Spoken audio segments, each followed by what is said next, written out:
Hello everyone, Connor here. Just as a small disclaimer, some things we may talk about on the pod shouldn't be attempted or recreated. Remember to keep everything legal, keep it between the hedges, and don't tear up the ground while you're on the pull.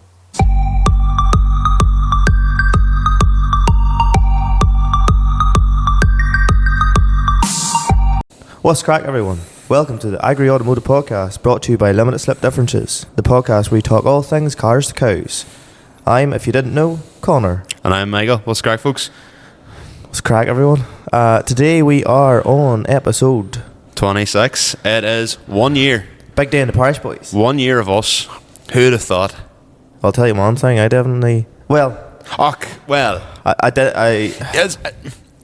didn't think it... Well... It's been a year, I think in terms of how has it went, suppose we may just jump onto it. Has it exceeded your expectations? I'll be honest, whenever we were on the way home on time, we discussed things, and so this is going back about a year ago. Maybe it's actually over a year ago now. Over a year ago, yeah. And we were coming from somewhere, and we were talking about podcasting, and you were coming out with a lot of suggestions and stuff like that there, and at the time I hadn't really thought much about yourself. Thank you. As you know anyway. But anyway, I kind of interrupted you there, as I do. It's kind of been a theme for the last year. So what were you saying? No, it's not a theme for the last year. Since I've known Michael, yeah, believe it or not, he fucking butts in all the time. That's what I'm good at. Anyway, you're a door that leads to more things. But so I more or less from you said that you got this stuff, and I raved down, and literally my words were, "Oh, sure, we'll give it a go." And your words back to me were, "No, I've just got this stuff. We're fucking doing it." Tough shit. It was pretty much. So the thing is, you were at mine anyway. Regardless, you were going to be about, and I don't mean this in a bad way, but reliability is a big thing. Well, I was thinking about this here. Sorry to butt in on you. I was thinking about this here. Alright, Michael. It's crack, lad. Fucking not too bad, hey. Nice hairline. Cheers. It's starting to go like it's that. Mine is going the other way, but I'm just cowed. But no, as you say, right, reliability, but blah blah blah.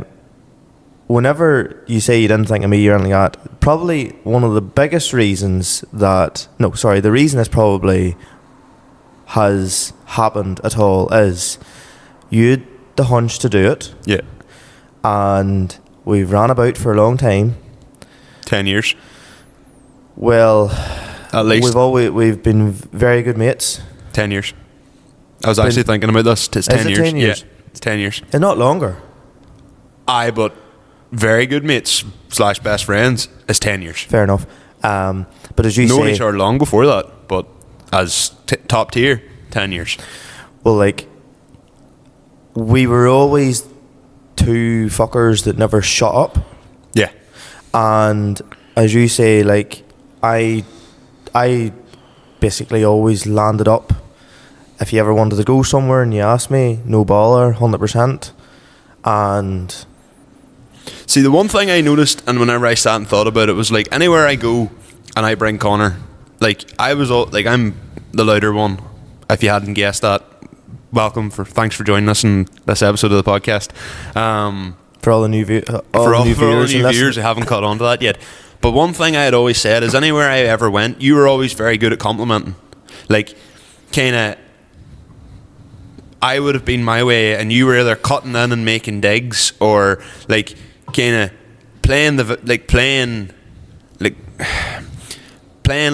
me against me, if that makes sense. You nearly would have cut back at me with stuff, and it kind of created you. If I had said something, you would have cut off with something and people around would have maybe laughed, and it was kind of taking the piss out of me. But it was, people found it funny, and I was thinking well, if Connor's able to do that and he's able to jump in, and whenever I'm talking to people, Connor doesn't really have fear, he'll join in. He's not feared to talk to people as well, and that was kind of one of the biggest things. It was you know what, maybe I should probably give Connor a shot at this.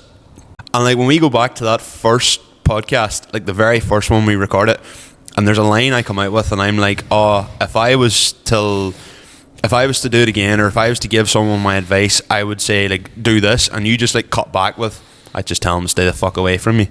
If someone came to me tomorrow and said like, here, Michael, I want to engine swap my car, as people do, I would obviously try and give them as much guidance as possible. I'd tell them to steer the fuck away from me. It was that moment that literally I was just like, yes, that's it. Like, that is the... Yeah, that was it. I'd have more put it down to, if you went somewhere, the likes of the two of us, car parts, whatever, right? I'm not saying anybody else you would have took wouldn't have, but normally you'd have been like, you'd asked the question, and then I'd wait a wee while, and then I would ask the question, then you had a banter between 3 people or 4 people or whatever. Yeah. And I suppose you're more out there. I wouldn't just be as much out there. I'd be more calculated in coming out with stuff. And yes, at times you were at the detriment of that. Quite a lot of the time, to be fair.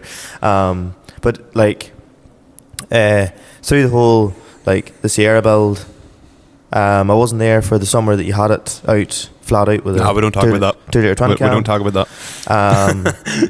Because I was in England, obviously. But, like, I don't know, just suppose, is this the natural progression to... I suppose, if there's one thing, did you always think that you would always end up doing something because you talk so much about stuff and you're very outgoing and you like to be outgoing?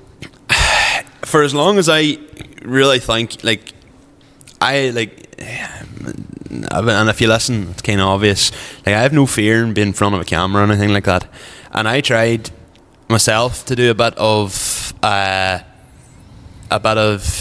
videoing, like back in COVID times whenever everybody was doing it. Mm-hmm. But the one thing I found is, like, I'm good at talking about stuff. I'm not that great a fabricator. Like, I can make stuff, and I have made stuff. You do it to say you've done it, and so that nobody can say you couldn't do it. And to learn. Like, there's a lot. I love learning. Like, I get bored. It's even with conversation. Like, if I'm not stimulated, I just switch off. Like, so I like, if I'm doing something, like, I enjoy working out how I'm going to do this. So see if I had to make like a mount or something for something, like, I'd be sitting measuring and going, yeah, let's do this.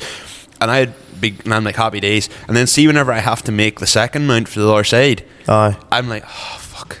Like, I'm bored. So, but I suppose I'm also not that fantastic mechanically, as we've discovered in the last podcast. Well, I wouldn't say that, right? Realistically, from my point of view, if I'm getting any work done to a car or whatever, it's always, I'll go and pay somebody that knows how to do it. Yeah. To do it. Yeah. And I'll save up to make sure all that crack. You just go ahead and do it. Like, realistically, for instance, the Sierra was lying on bricks with no engine in it for a while. Yes. But what was your problem? Oh, you wanted the hydro to work. Yeah. So you got the fitment dialed in before you even thought about the engine. Well, engine then kind of gave up on the engine side of things for a while and worked on the fitment, because that's something I did know how to do. Like, you had them wheels that was on that car, not last year, the year before, 22. Yeah. I had them when first tried in the car in 2019, like. And I still have them now. And to be honest, like, I don't really want to get rid of them, because I love them. I think they're class. So if anyone does want to buy them, like, you know, you can. But I still, and even I'll take your money, but, you know, I'll not like you for taking. But, like, even at that, I still look at the, like, I have that set up. Like, I'm planning for the P100 if and when I ever get round to it, and we'll get to that in a bit. But I've also dabbled in maybe running them wheels in the P100 as well, because I think it sitting stanced would be absolutely class. But then it's not going to be me driving the P100 if I'm driving the Sierra. But like your version of a Mark 1 Caddy, you always seen it Kinda, but yes, so to go back to, you set me down and you don't mind being in front of the camera. No, not one bit. I hate it.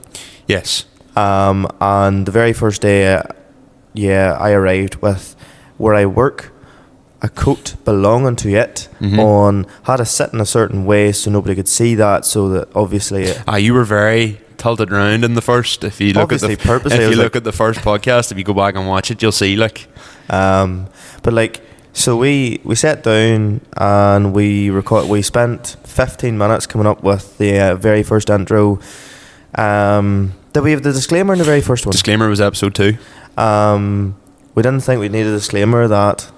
Well, we never actually thought about it, to be honest with you. Like, you had done a good bit of research in regards to topics, to what to talk about. You were like, oh, we've loads of content here to talk about. And we never used any of them. We never used any of them. The odd one. To be fair, like, one of them... Well, sorry, well, I'll get onto that, but... we sat down anyway, and we must have recorded... Was it fucking half an hour? And then we went... I'm near sure we done a take 2 of the very first episode. We did. We recorded it twice. Did we? We recorded it when you were like, I don't know, whatever, and then we would give it a go again. We definitely did a take 2. Did we do a take 2 in the first episode? In the first one, we definitely did do it in a couple of. A couple of them. We'll get onto that. But like, so you had like a pile of research done on one of the topics, like, like different suspension setups. We were like, you could talk forever about it, and we did bring it up in one of them. We were like, that's only like 5 minutes. Oh fuck. We'll do air versus hydro versus coilovers, and I was like, hydro's fast, but it's shit to drive on. Air's probably the best in them all, and coilovers are the biggest flex. And it's like, right after that, what do we talk about right, here? Cool. Moving on. I think then the next one that comes to my head really stand out was, and this never actually made it to a podcast, but it did make it a TikTok, and I am going to put it in this podcast just for humorous effect, because I was actually showing it the back of the day and she still laughed. Do you remember it's episode 3 and we'd sat down and we decided to sit opposite each other on the table, and I had just got the 3 microphones maybe, or the 3 cameras at this time, whenever I was trying to do it all off the 3 cameras, and you'd only got the 2 cameras at the time. Was it the 2 cameras? That was even worse. That was hell trying to edit that. And well, to be fair, like, I did tell you at the start, for the level of people that were actually viewing us and listening to us, that's a lot of fucking work. It is, in the way, but it took figuring out. Figuring that out. There's a lot of trial. What I'll be doing is now upgrading to a better camera. Like, that's the next thing we need, is a better camera to be more visually spectacular, because that's what grabs interest in people on TikTok. But yes, sorry, about the TikTok. We'll talk about we'll that. Get to that. So then me and you sat down. You're like, right, we're going to actually do this, and we'll try and write it out, and we'll do a bit of a script.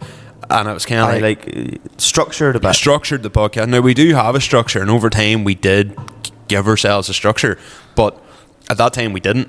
No. Like, and even on a side note, like, saying stuff now like, oh, that's a big old skid or a one wheel pile, like, at the start that felt really cringy. Here, wait, no. Whenever you come out with that, I was like, that's not a bad idea, And then during the first 4 podcasts we did use it, I was like, what do you call that again? And then you're like, is it something good? And I'm like, is it a big old pile? Or I was like, I have a big old skid, and I was like, fuck, I feel like a dick even coming out with that. But now, even other people will say to us, oh, that can be one of your big old skids, and I'm like, that has actually caught on. Yes. But anyway, back to what we were saying. So we sat down and we tried to write it out, and you were going to ask me these questions. I brought a fucking notepad from work and I started writing all down. You were like, oh, fuck us, here, Carl. And I was like, lad, I kind of need that for work. And that is literally what happened. So we were chatting, we recorded the thing for 9 minutes, and the pair of us just looked at each other and was like, this is shit. And then on camera you said to me, I'm trying to explain this to you, and you're looking at me and I'm wanting you to explain more, and you're not explaining more. And then you're like, but you know what, like, this is like, we just don't need this. And I picked it up and I went, fuck that, and just launched it across the shed. That's right. And you turn around and go, well, I need that for work. Now we know the direction, so you want me to basically navigate this a bit more? Because you know the way the first week you went on for a good half hour, and you were subconsciously just going on and on and on. I let you go on, but then like I was like cutting in. So don't know what's wrong. What? We have a script this time. I agree. Well, that's a book I need for work, but okay. That's going at the front of this. That's going at the front of this. I'm going to use that. Oh, here. That's right, because was it the first or the second episode? Yeah. I think, well, anyway, when you were describing about your car, and you went on, and you went on, and you went on, and you went on, half an hour later, I'm like, am I ever going to get a fucking word on here? And then you're like, yeah, but like, that's because this year pipe goes in that way, and all this year carry on, then this fitment goes that other way. And then, the one fucking time I did want you to explain, you're like, but I'm really self-conscious. I'm like, lad, don't need to be self-conscious about that now. The first few episodes were very, very Sierra heavy as well, and I had my ears checked in that one by a couple of listeners as well. Like, I remember Holly saying to me at Dove shit, she's like, you could probably do talking about the Sierra a bit less. And I was like, to be fair, the first 10 or so was just, and today on the Sierra update, it's like, oh no, there's one of them. It's like also there, it's working again. You're like, no, it's broke down again. No, it's like so what's new, Michael?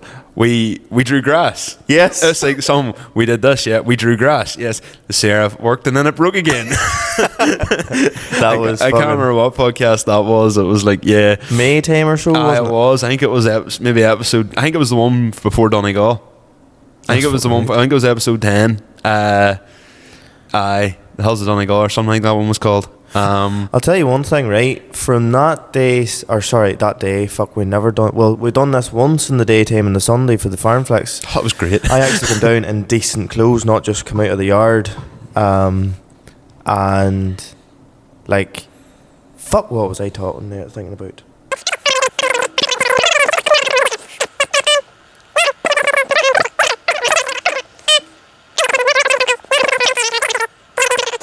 Anyway. Right, we're back in the room. What are you saying? Right, lads and ladies, I fucked up there. My owl mind went blank. That's what you call magic. Yes. That's swipe. Editing finger. Fuck devil finger. Editing finger. I wish it was just an editing finger, Connor. I really do. You do bad things, that boy. No, it would just make my life a lot easier. Anyway, keep her lit. What were you saying? Yeah, you need Photoshop finger. Fuck. I had to make this face look good. Need more than that. Need miracle finger. What? I need miracle finger to make this face look good. Anyway, we're digressing. Let's stop talking about fingering. Anyway, there's another thing. You came out with digressing. I was like, what the fuck? You didn't know what digressing meant for like the first 10 podcasts. Like, what the fuck does that even mean? And I was like, I digressed. And you're like, yep. I came out with it, and I actually do. It's now a word I actually use. But no, from the humble beginnings of that evening, recording an episode 1 to was it episode 20 with Donkey? Was it episode 20 or so? Yeah, episode 20 was Donkey. Like, to go from that to this has obviously been fucking bananas. But here, one podcast that I don't think had ever been touched before, and we touched it. Well, we didn't touch it, we did it. Imagine Felt Spec. I think it was that episode. That was episode 2. And you breaking out the phone with a Google search. That's right. That was the Blue Mark 4. Yeah. Yeah, I think that was kind of that was definitely whenever I started putting because we had the video of the 306, Connor Kelly's 306 reeking your boy on TikTok. The turbos were the start of let's put my face in front of the fucking exhaust. Yeah. Well, NNA was that was the original one to do it. Yeah, Connor Kelly's car. So it was like that's where you see the video of the Portier man literally lying below it and him revving it.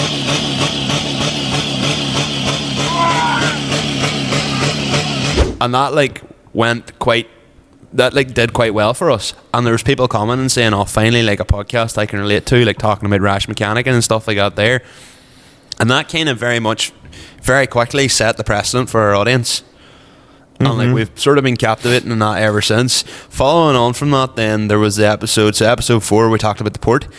I think the one that really we jumped from 300 to nearly 3,000 followers in a couple of weeks over the head of this one was the Chaser. Yes, the Chaser. But fuck me, there's a Chaser. But if I seen a Lamborghini and then a Chaser, I'd look at the Lambo and go, oh, there's a Lambo, and then I go, fuck, there's a Chaser, unreal, look at that thing. But yeah, it spoke to people. Oh, it did. That sounds I sound like a real cunt saying that, but it did. There was a lot of people who were like, aye, fuck, you're right, aye. I don't know if I said it back then, can't mind. But being in a twin cam at the port, I was like, I fucking get it. I think you did talk about it in the episode. I completely get it. You know, there was all the supercars driving by, and in a twin cam, you're getting obviously if you want far more attention and all that crack. And then the infamous, you'd nearly swear that somebody knew we were podcasting, because I'm nearly sure I hear an IS200 diffing. The best thing is that genuinely was not set up. Not a fuck. That was not set up. And the best of it was, it was so organic. Like when you hear the clip, you'd swear that somebody knew we were doing a podcast for just after hearing an IS200. It's Alexis. I think he's about to do the R Crossroads. Yep. Oh. Has he spun out? Oh. So I don't know if you can. I don't think that people will hear this in the back, but if you can, some man's currently diffing my Crossroads. And your camera microphones might pick it up. Maybe if I. Oh, clutch. But like the fact that me and you both after that were just like, oh, clutch.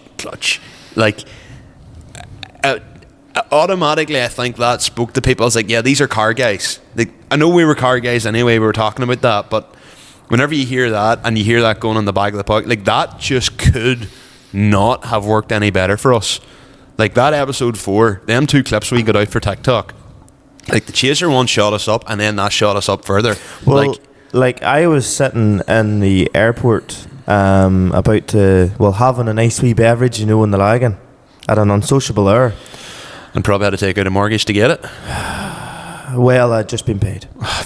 Yes. The payment went across to the bar lady, and then we got a message. Oh, here, where is that Crossroads at? I'd love to know when he's recording. And I was like, can't really be promoting this, considering we have a disclaimer say we do not, promote it, but we can't do anything about it if you do it, or we're not going to do anything about it if you do it. We'll talk about the disclaimer in a bit as well. Aye. We'll talk about the disclaimer in a bit. About that. But, episode 5 on through then. Episode 5 we talked about dub shed and all that there, and that was kind of a nod to, I suppose, the kind of the show car side of things. Like that was... Well, that's the thing, right? So obviously you have, like, I would say, right, like for me, I run about with yourself and all the lads from Limitless and that. Yeah. And also... then I'm also friends with ones that are just into doing whirly-burlies in the road. Yeah. But it's funny, like... the North Coast crowd. There's not fucking many folk that are mad into both, if you get me.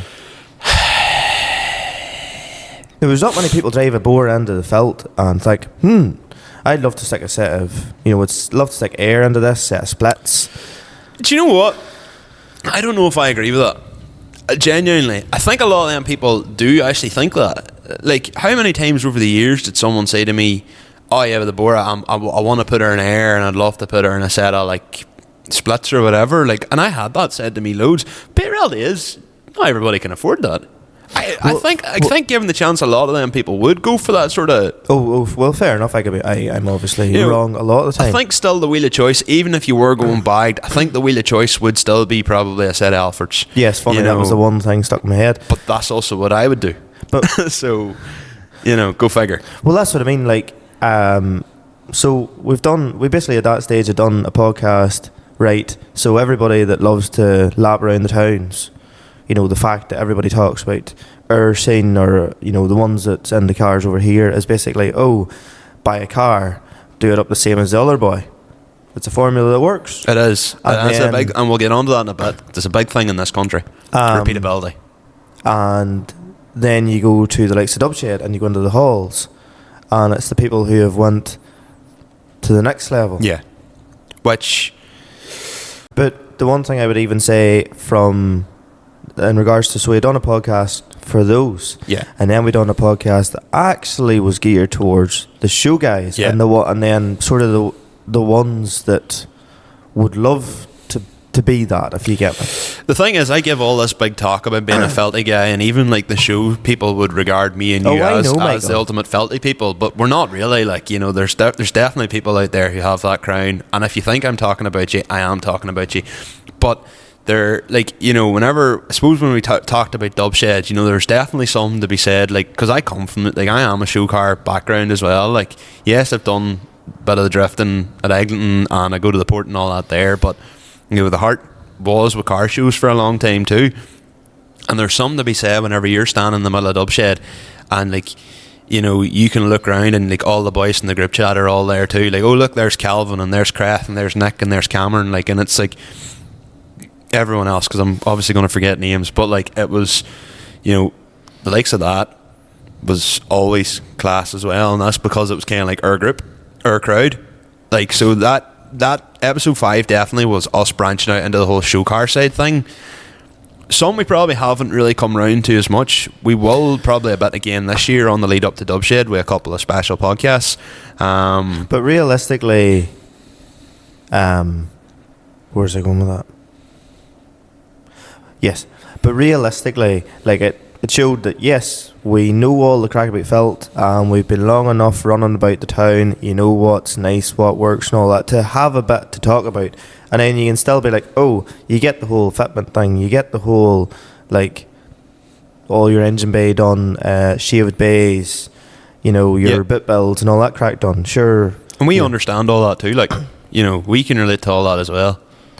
Like the fingers have been dabbled in a wee baskets over the years. Aye, it has. But to be honest, like there's a lot of people, like even from that, like suppose I was going to say dubshed scene, but the show car scene, there's a lot of people who listened to us actually from that crowd that do appreciate.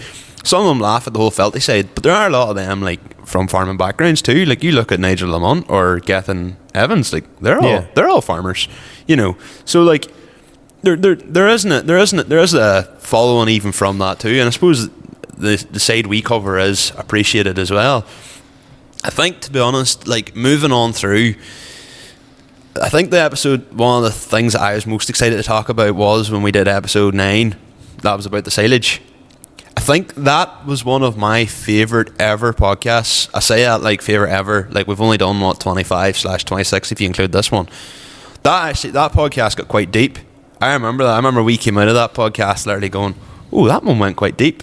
Because we were talking about like families, and you were talking about whenever you were younger, and you were talking about your mum, and I was talking about my dad and all that there. Yes. And but that was quite a nice one, because that was like a trip down memory lane.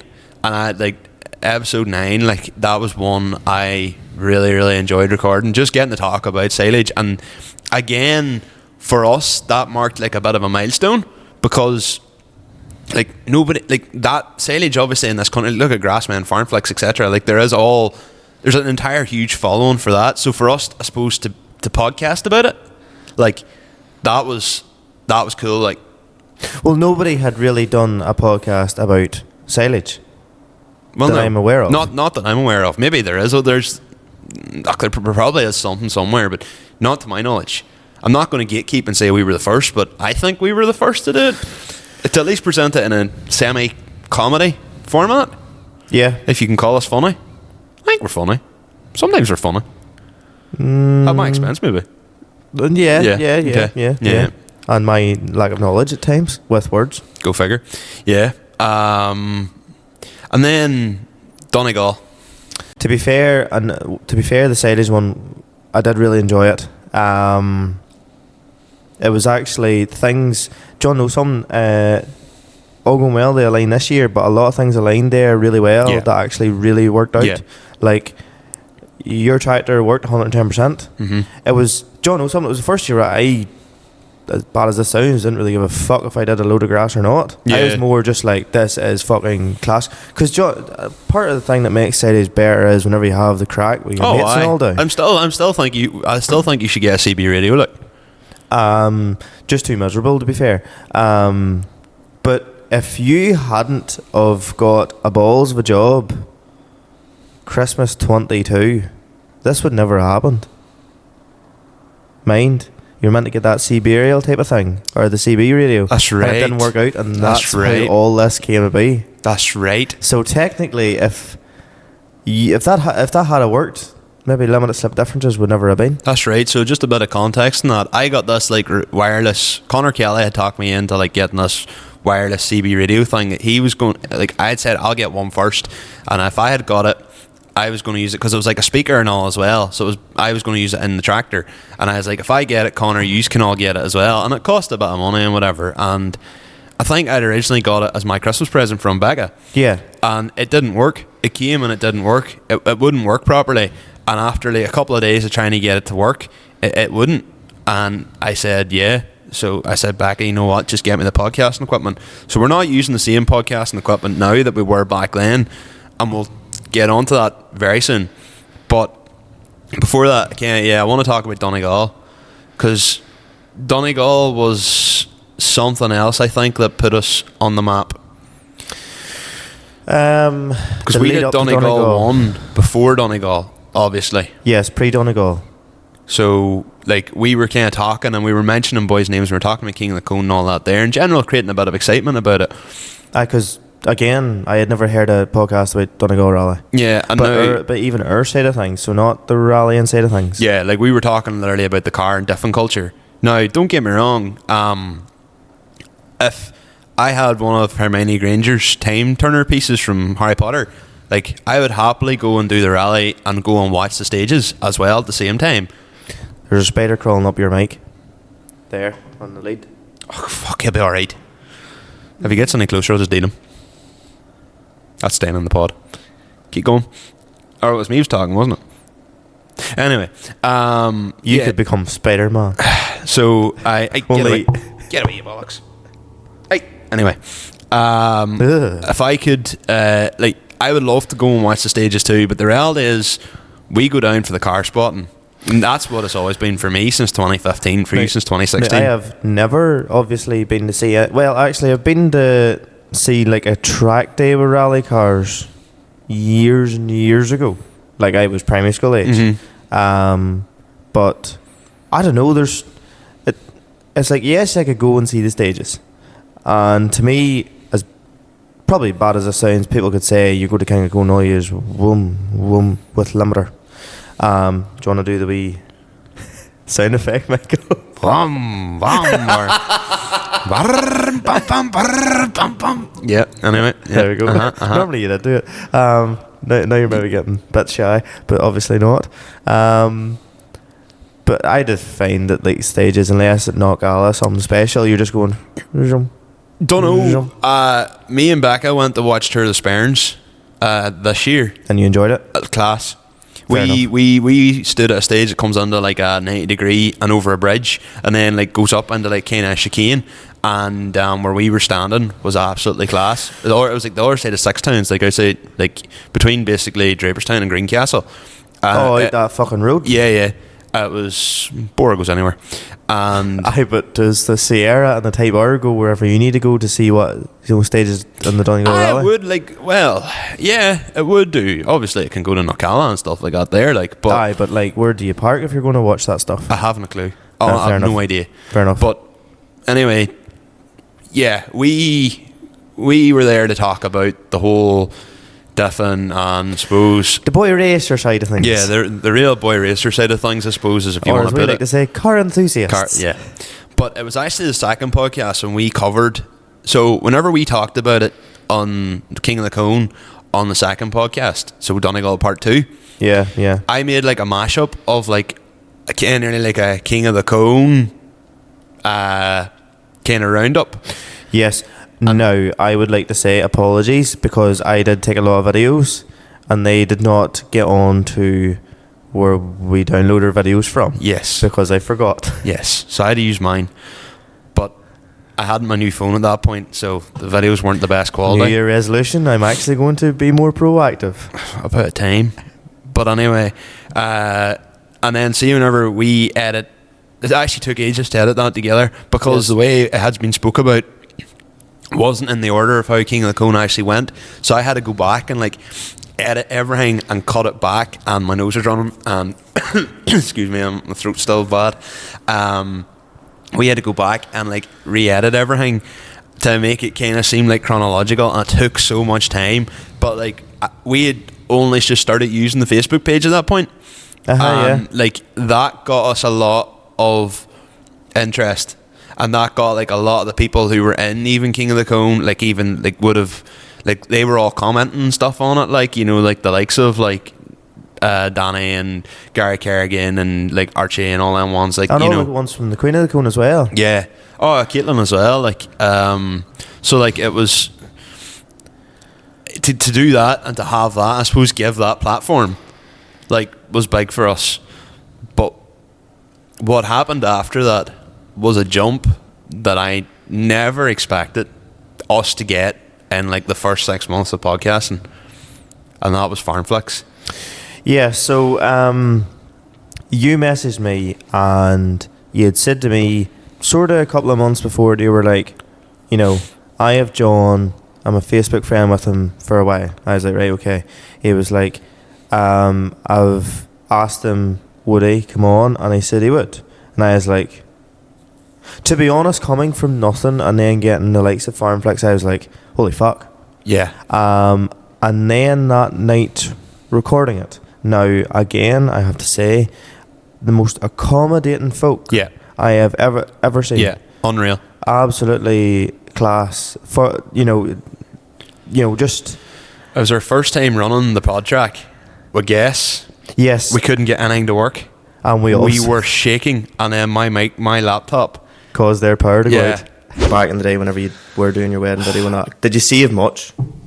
Did I what? Did you save Did much? you save much money? Instead of somebody paying Oh, the somebody wedding to film? DVD. I'm sure I was. You I probably saved £500 or £600. So Not forgetting that it took me like weeks I was and gonna weeks say, of like, editing literally. so out of curiosity, on an old tired laptop that was just about fit for it. if that fella hadn't have tried to do you, then Awesome. Oh, we have just had a power cut.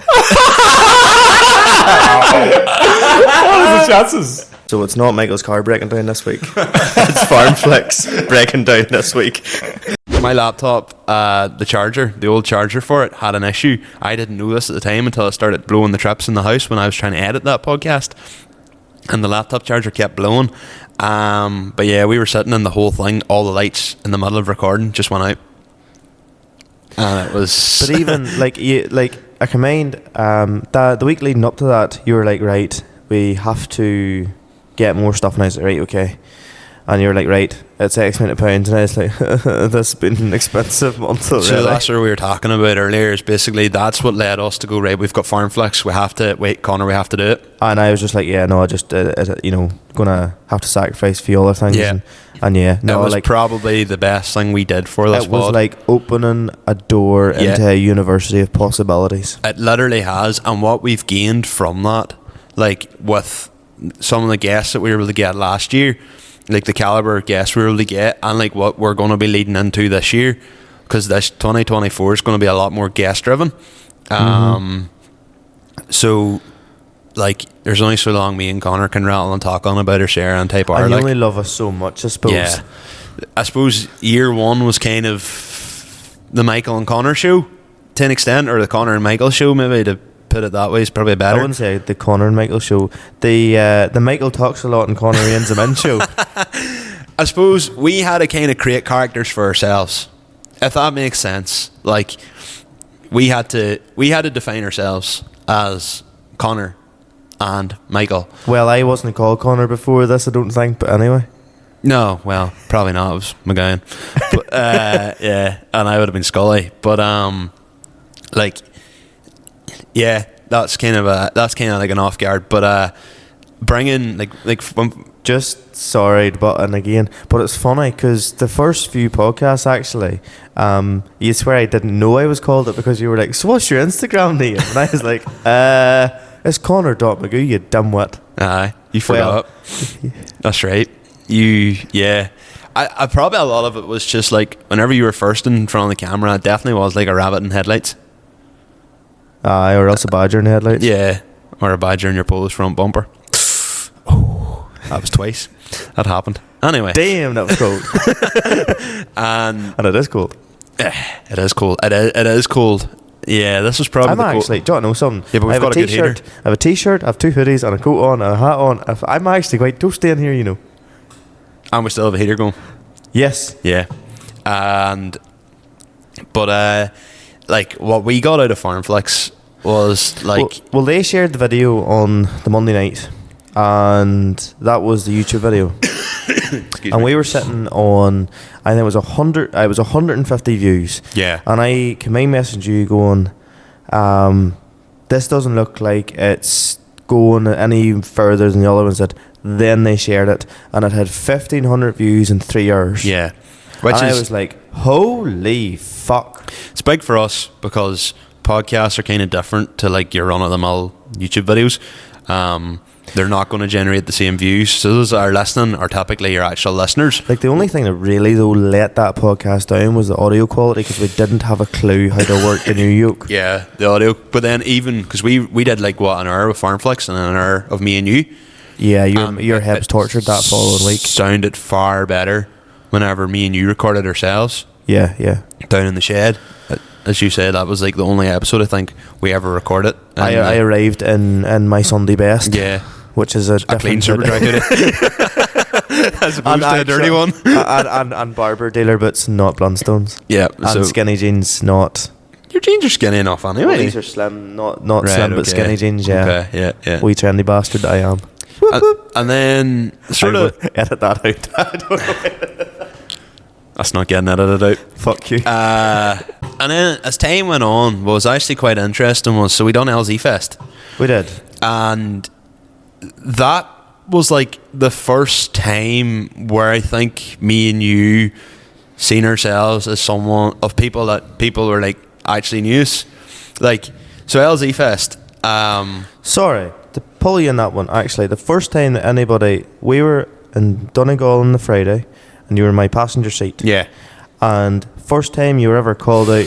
that's right, Letterkenny Main Street. Yes. Yes, that's I right. listened to your podcast, and you turned around to me and you were like, he listens to your podcast. That was fucking class. And you were like, That was unreal. I remember that. That was deadly. But I can remember, like, it was this lad. I remember I'd literally just parked the car, and this lad walked up and was like, "Well, it's the crack. I listened to the pod," and I was like, "Fuck, fair play." And then we were standing, and Al Down came up to us, and he was speaking to me, and then he came up to me and goes, "Well, Mr. Magoo, how's it going?" and I was like, who the fuck are you? And I remember at this point, I was sitting there, and I was kind of like, because Everybody knows who you are. yeah, thanks for saying it, so I didn't have to be honest. You have substantially more You have 10 times the followers I have on Instagram. Yeah, so you're going to be known more. not And me, just not me as a person, but the car. Well, you are the person behind the car. Like, Yeah, but like I'm pretty sure most people think my Instagram's a transformer.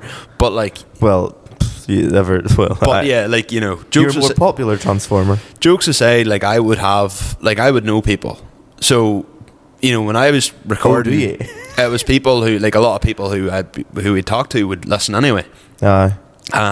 But whenever randomers were coming up to me and like seeing you kind of become something, because, you know, before that you were just Connor with the type R, like, you know, there was nothing. I don't want to say.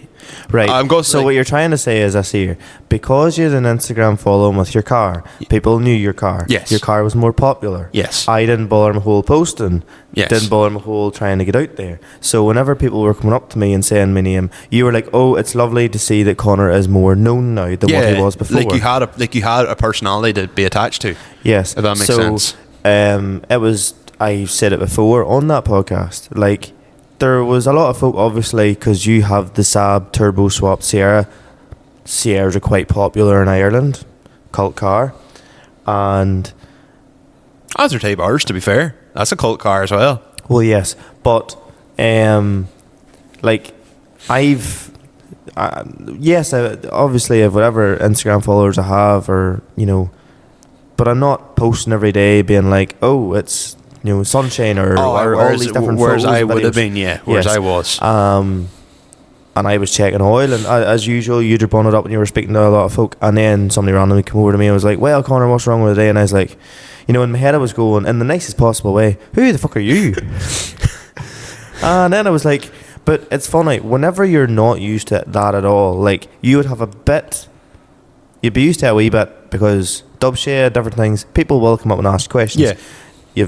You've evolved, because obviously you're not expecting it, but it's going to happen. Whereas for me, I didn't know what way to act, so I was like, just taking the oil sort of thing. But like, it's like anything. Anybody that gives anybody any sort of attention, it's nice, it's lovely, and all that. And it was class. And I can remember when we were driving out at the very, very end, like literally leaving Mondello Park. I remember driving by, and like we come to like some roundabout, and there's these lads parked up, and one of them just shouted, "I listen to your podcast," and I was like, "Holy fuck, Becca, did you hear that?" Like, it was unreal, like, because we had left, and it was just to hear that shouted, and I think I just gave him a quick like boom, because couldn't really do anything else, and the horn doesn't work. So, like, you're not going to sit the horn at Wayne's now. No, apparently I'm not allowed to do that. So then I think after that there's two things come up. Came about a sort of a fork junction here is what one to talk about first. I think we'll talk about so there's episode 14, which is the one where we talked about like the dream places. No, not the dream place to go. The ultimate car garage. My goodness me, hey. Yeah. That was a late one. That was a late one. So I think I arrived about 8:30, 9 o'clock to record that. And we literally were 45 minutes in, and it was just a case of, twin cam, Sierra, Mark I suppose II you'd Escort. you'd have an S13, and then you'd have an S14 and an S15, and you'd probably have a PS as well. And you looked at me, I looked at you. Well, you looked at me and you just went, "That's shite." Yeah.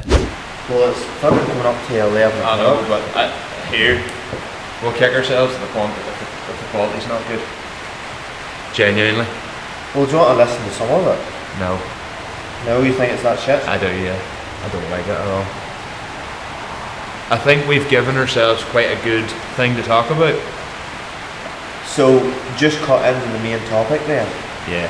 Don't fucking cut the... No, we're not. We've got half an hour to discuss. So we re-recorded it. We spent 15 minutes putting together something, and then it ended up, it was that, because basically the whole premise of that podcast was realising it was like dream car garages, but it literally just became a case of who could name more spec.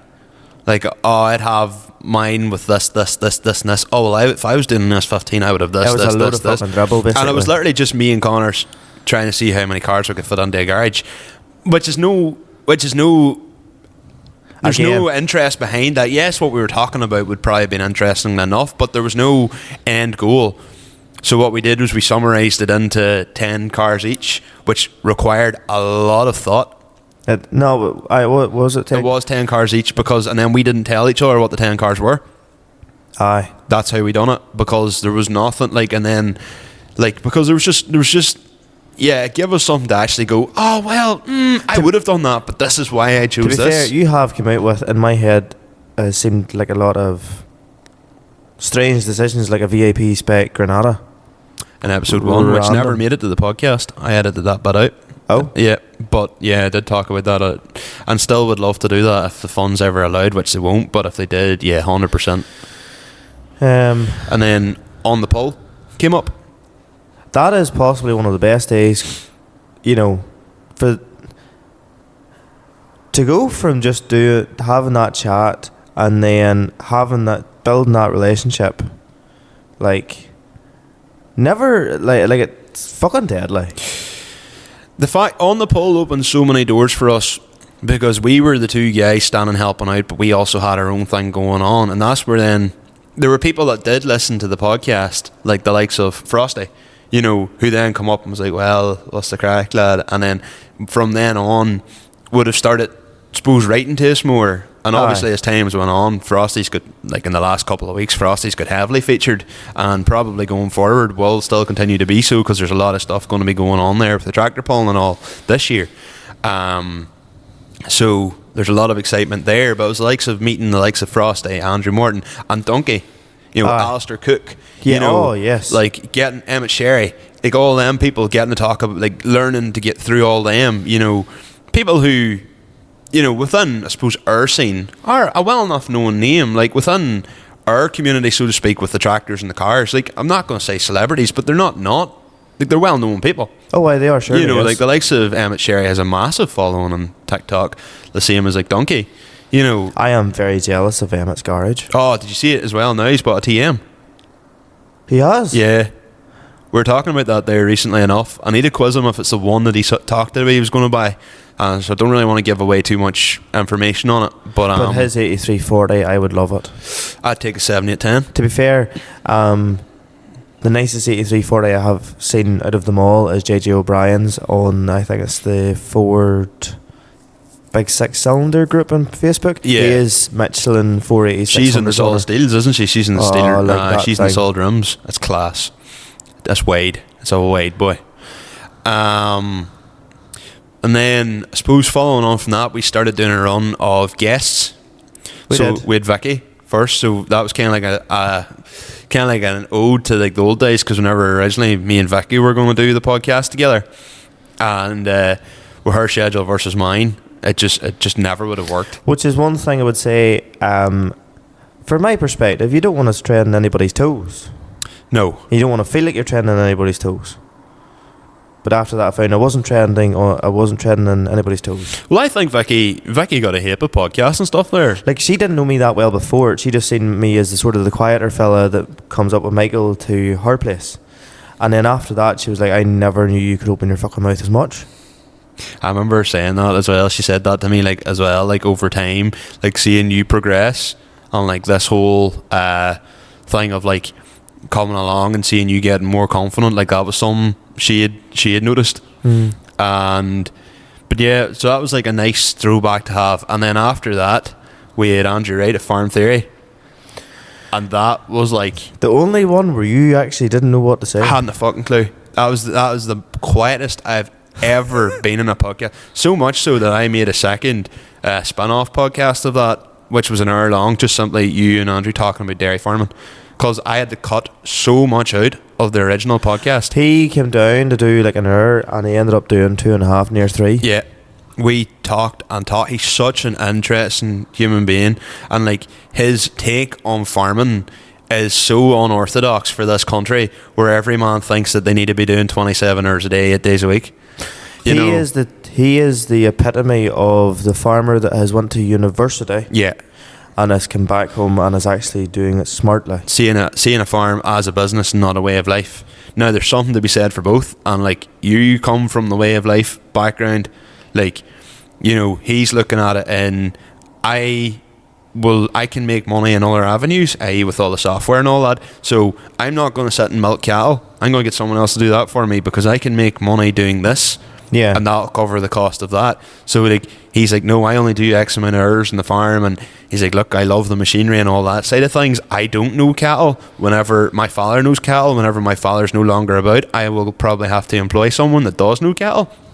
You know, that whole way of thinking. Whereas if you were talking to anybody else, they were like, you know, I didn't know cattle, but I had to learn. I had to work to learn how to know about cattle and all that. It's so unorthodox. It was the first podcast I ever came away with, and I went, holy fuck, that was some conversation. Yeah. Like, I came away going, I didn't realise I could be so quiet.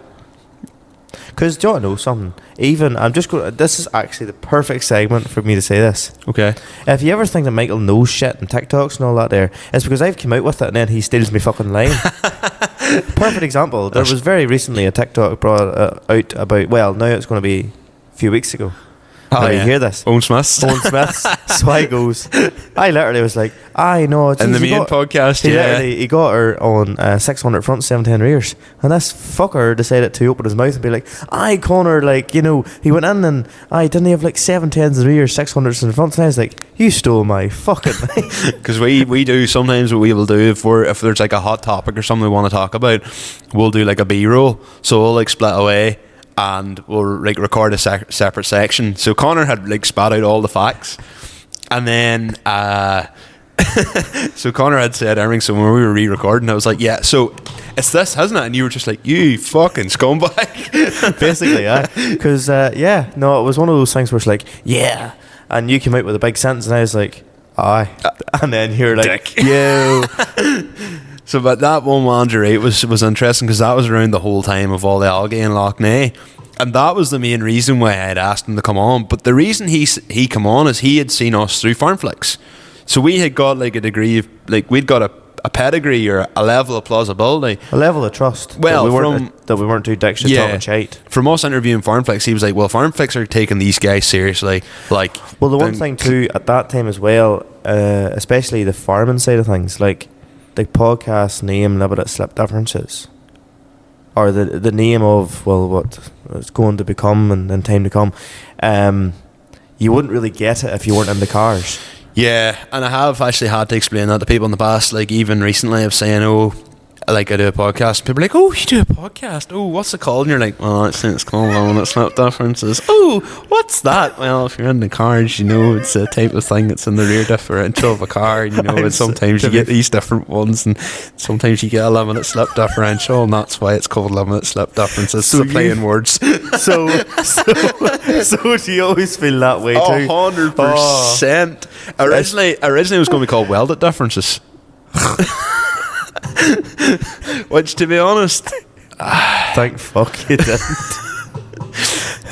Like, I don't know. Do you want to know something? Whenever you're talking to people and they sort of get it, it's grand. It's grand. Literally, it's like, see, whenever you're talking to people that don't get it and having to explain it, I just say, oh, I just talk about cars and tractors, you know. It's like, and then if they start asking questions, then I'll go, oh, well, it's called Limited, and then the whole awkward saga starts. They're just going, oh, that's nice. And you're just like, oh, I should never said anything. But it's funny, like whenever you speak, like you come into them situations where people are like, oh, I seen you in the TV last night, and I'm like, what? And then they're like, aye, you come up on YouTube, and I was like, did you watch it? No. I'm like, all right, thanks. It's not thanks, you know. Cool, cheers. Not even interest to watch. No. No, I see you in the TikTok. Do you watch it? No, just scroll on past. It's like, all right, well, that's humbling. Thanks for that. And then episode 19 then. Or even from that, people you may know, right? Yes. I've only had this happen maybe once or so, but somebody you might know or you might know quite well, and a relative or something of them is actually a listener, and then they find out that person knows you, and they're like, oh my god, like, what are they like? And you're like, it's really weird and very humbling to hear that, you know. It's very, very cool position to be in. Or even whenever you're at the shop and someone knows you, or you're at Subway and you're like, all you hear is, are you the boy from the podcast? And I'm like, aye. Aye, lad. What's it to you? I'm sitting there, standing going like, can I get this Subway for free? And I'm like, do you enjoy it? Imagine if we looked you dead in the face and went, no, I think you're shite, actually. What would you do? I'd be like, I'll just have a foot long, please. Take that foot long and jam it up your arsehole, please. I'm out of here. But yeah, no, thankfully I think, well, I know he did like it because I know exactly who you're on about. And it's funny because, do you know something? When I was driving out of the car park, his car was the only one that caught me. I still see it sitting. It's on the road to Ballyclare, isn't it? No, this was in the shop in the place where I work. You know. Oh, right. But anyway, I've seen it on that road. I've seen it at the filling station on the road to Ballyclare. That's something that you never prepare yourself for, because you don't realise who maybe does listen and enjoy it, or hopefully enjoy it, if you get me.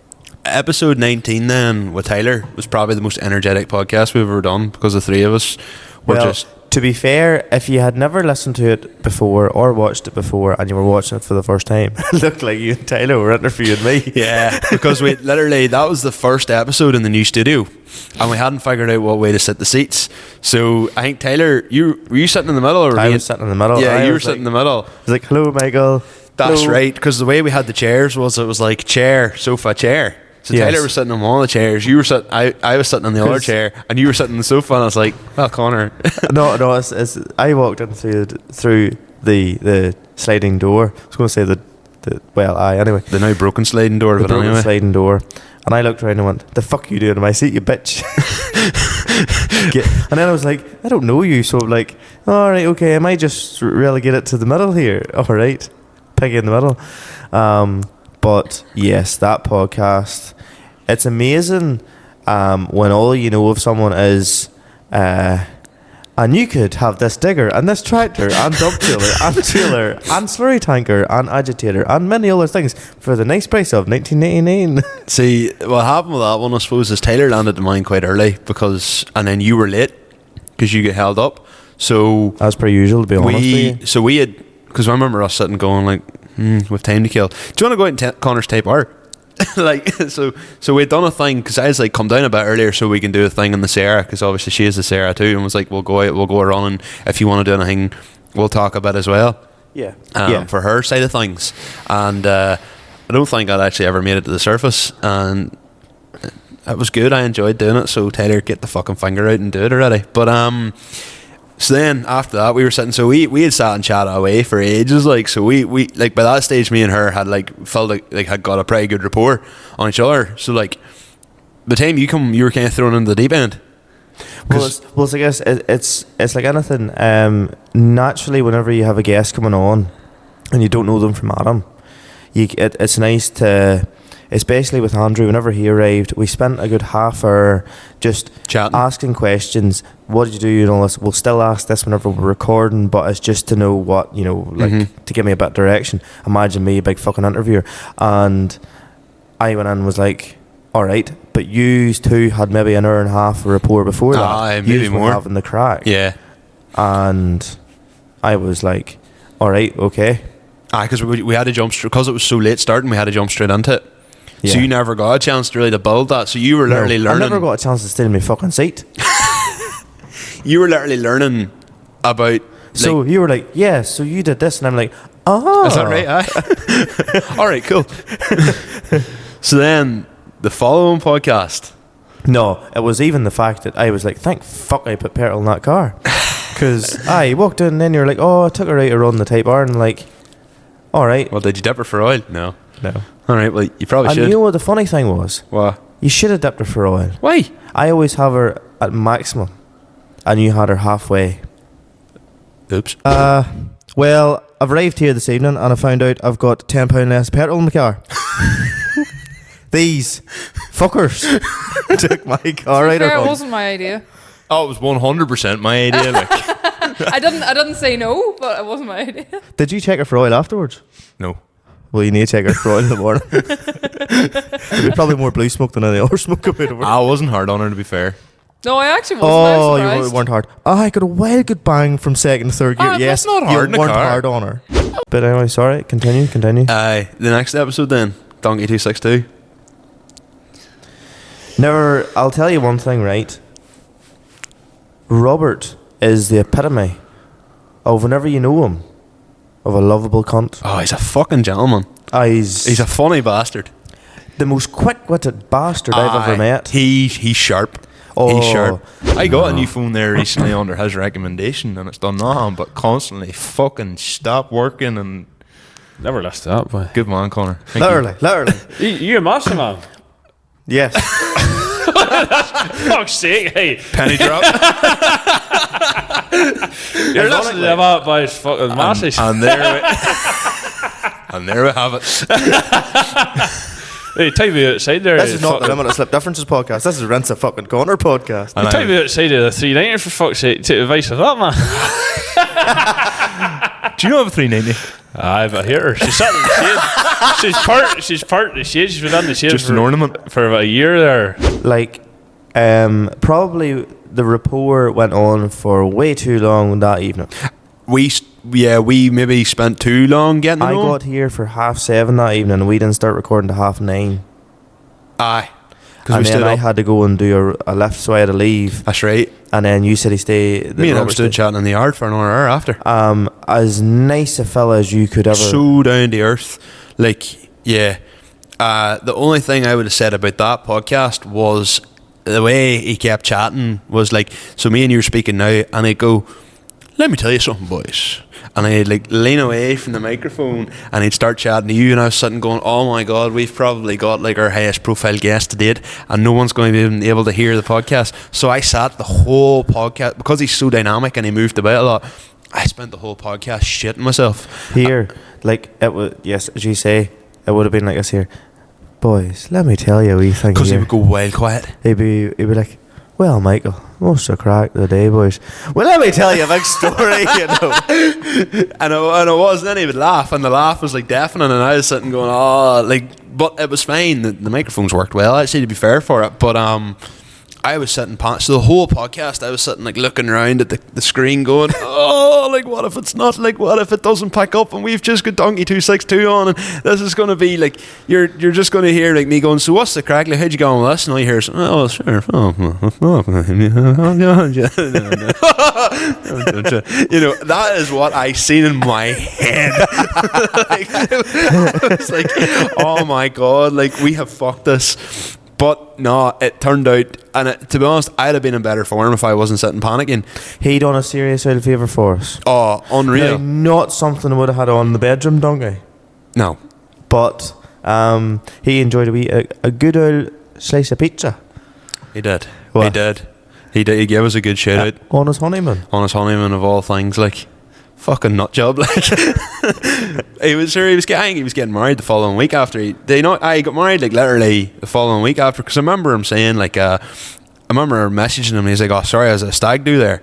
I didn't realise it was his own. No. But like the video of him coming down, like the way they landed to the Maher boy in the back of the cal trailer. Oh, unbelievable. Unreal. And you just know that was him.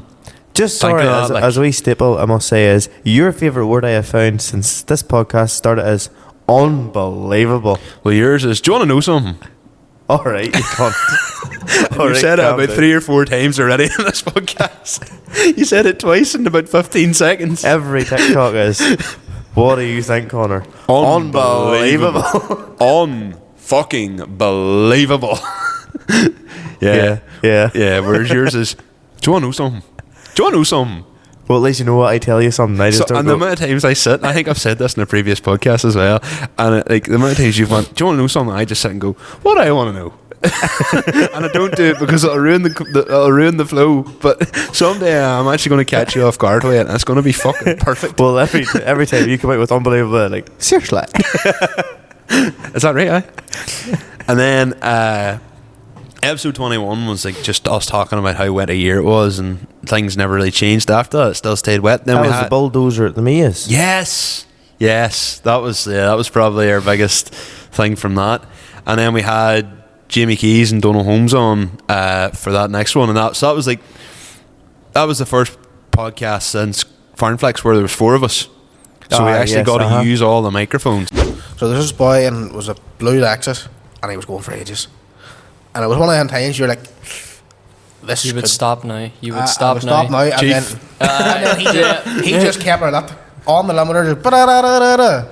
The next So thing everybody's ears were bleeding then as well. No, she had cats. She wasn't it was quiet. Oh, it's not as bad then. And then the next thing I seen, or no, I walked up the top, That's nearly worse because that'll hold the heat. hold it back. Next thing I walked up the top, and someone came up and said, that blue Lexus is on fire. Now I always have extinguishers in the boot. And I went straight down with the extinguisher and got down underneath it. And again, it wasn't enough. It was a powder extinguisher too. I'll never forget. It went. I ran down with a powder extinguisher and I sprayed it in. But as I sprayed it, the powder came back into my face. Oh. And it was heartbreaking. And it was one of them times there was a big crowd round and someone they'd noticed it, and I was like, I don't think anyone's noticed this. This is brilliant. So there probably is a video of me getting white powder from a fire extinguisher. Must add. Sprayed in my face. Well, that was definitely one that, now, it's like anything. I'd seen Donald's social media presence, and I'd seen Jamie from the quarry, you know, but all are not there. I didn't know them really from Adam, but it's amazing, like, 2 loyal listeners getting them on was class, and There was something nice about that. It was like nearly like, almost like giving back. But it kind of was. Like, you know, whenever you're sort of listening, like I would listen to our podcasts, like for instance, 2 Johnnies, and I sit and go, fuck, I'd love to be in their podcast. Like, you know, Jamie was a loyal listener, and Donald obviously loyal listener too. Like, it was like a chance to go, boys, like, yous are good crack, come on. Like, it's like some of the other guests, well, what's your favourite podcast? About that. and it was, you know, it's like, So it's kind of nice, and we're going to be probably doing a bit of that as well this year as well. It's like maybe getting our listeners on, you know, if they have an interesting backstory. Like some of the people that you have the best crack with mightn't be someone that anybody even knows, and it turns out like their backstory is unbelievable. Well, like it's kind of, well, as you say there. So Taylor's one, savage crack. Yeah, Did not think it. You know, but had the knowledge to back everything up. aye. That was the bit that really, because like, you know, because I remember her literally saying that. She was like, oh, people see me, and oh, that's a wee blonde thing from like the ads of me trying to That sell things. also leads me into another comment I was going to say. So I was like, so you're known as Blondie Automotive? Mm-hmm. Automotive Blondie. Isn't it? Fuck. Right, yeah. One or two. I'm like, what happens whenever you dye your hair? And you know what? Fuck, a week later, she's dyed her hair. Just copper. Just trying to be me.